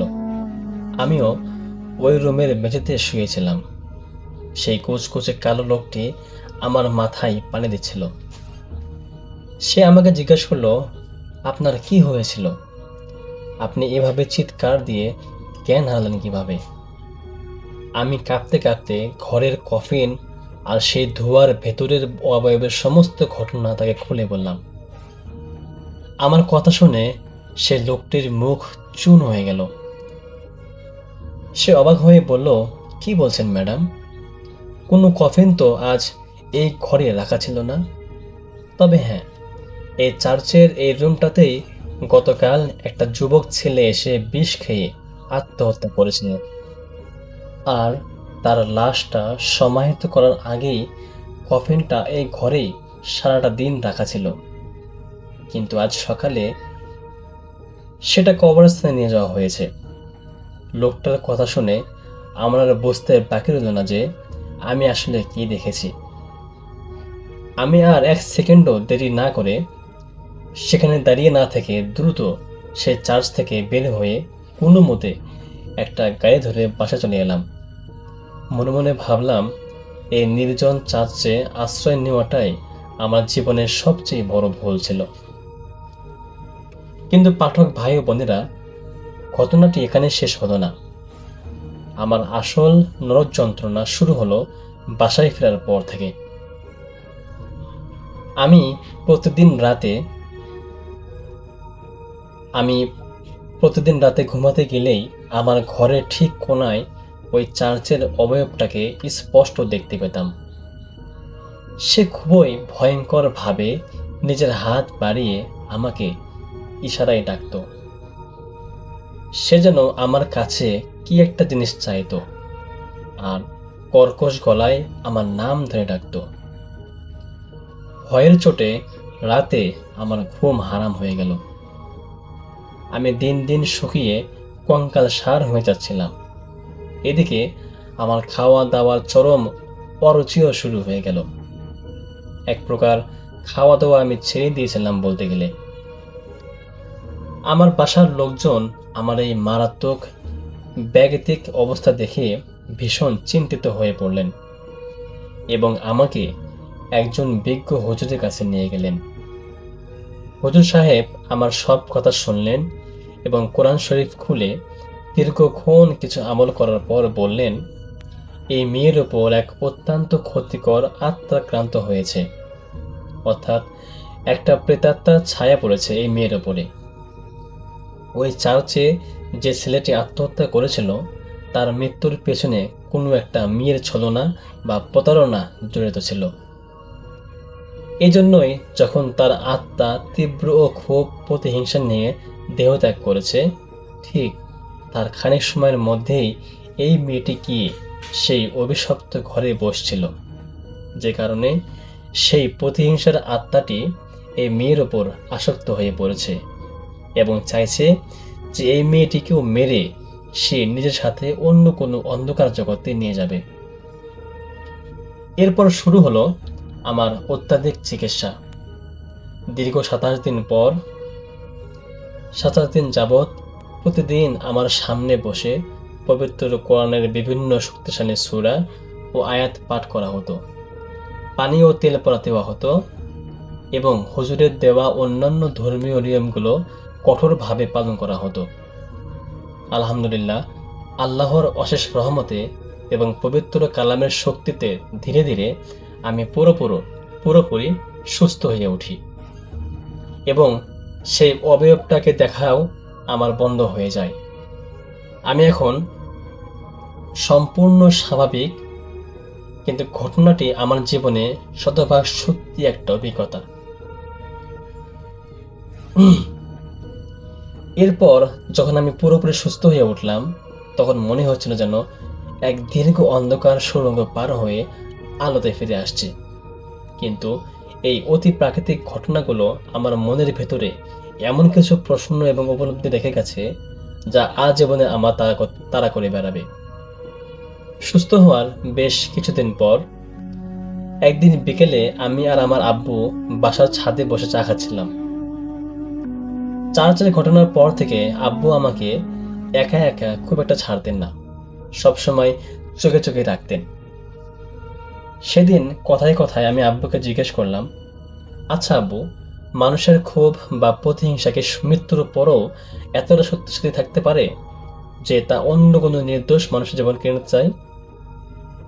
আব্বু চায়ের কাপে একটা চুমুক দিয়ে দূর আকাশের দিকে তাকিয়ে দীর্ঘ শ্বাস ফেলে বললেন, মারে, এই পৃথিবীতে মানুষ যখন স্বাভাবিকভাবে মারা যায় তখন তার আত্মা এক শান্তিতে বিদায় নেয়, কিন্তু কেউ যখন তীব্র ক্ষোভ, অপমান বা কোনো প্রতারণার শিকার হয়ে নিজের জীবন নিজে শেষ করে দেয়, তখন সেই আত্মহত্যার মুহূর্তে তার মনের ভেতরে সেই ভয়ঙ্কর নেতিবাচক শক্তি বা প্রতিহিংসার সৃষ্টি হয়।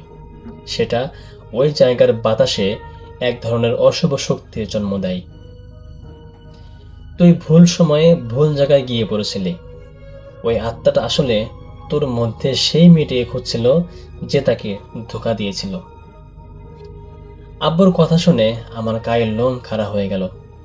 আমি ভাবলাম, আসলেই তো, সেদিন যদি হুজুর সঠিক সময়ে আমার চিকিৎসা না করতেন তবে হয়তো আজ আমি এই পৃথিবীতে থাকতাম না।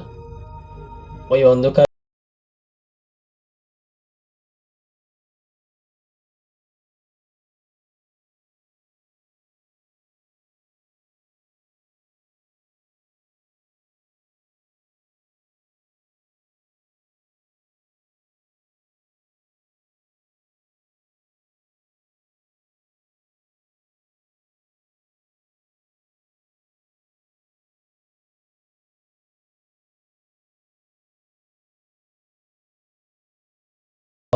বৃষ্টি বা বিপদের সময় হোক না কেন, কখনো জনমানবিহীন, পরিত্যক্ত বা অতি প্রাকৃতিক ইতিহাস থাকা জায়গায় থাকা আশ্রয় নেওয়া উচিত নয়। কারণ আমরা আমাদের চারপাশে যে দৃশ্যমান জগৎটাকে দেখি তার আড়ালেও একটা অদৃশ্য জগৎ আছে। সেই জগতের নিয়মকানুন সম্পূর্ণ আলাদা।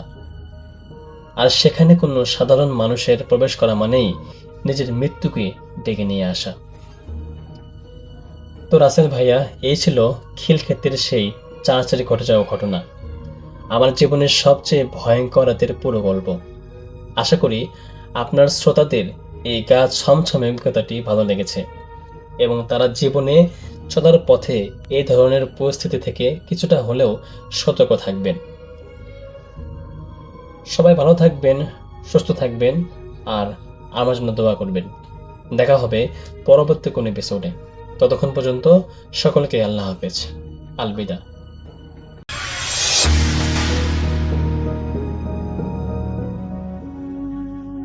আসসালামু আলাইকুম ভাইয়া, কেমন আছেন? আশা করছি ভালো আছেন এবং ভালোর দলে আছেন। ভাইয়া, আপনাদের অনুষ্ঠানের বিভিন্ন ঘটনা শুনে আমার মনে হয়েছে অতি প্রাকৃতিক ঘটনাগুলো শূন্য জায়গা বা জনমানবিহীন জায়গায় এগুলো বেশি ঘটে। সেই দিক থেকে সাগরের চেয়ে ভালো আর কি হতে পারে? পৃথিবীর অপার জলরাশিতে ভেসে বেড়ানো হাজার হাজার জাহাজের অগণিত নাবিক ছোট বড় কোনো না কোনো বিপদের সম্মুখীন হয়েছে।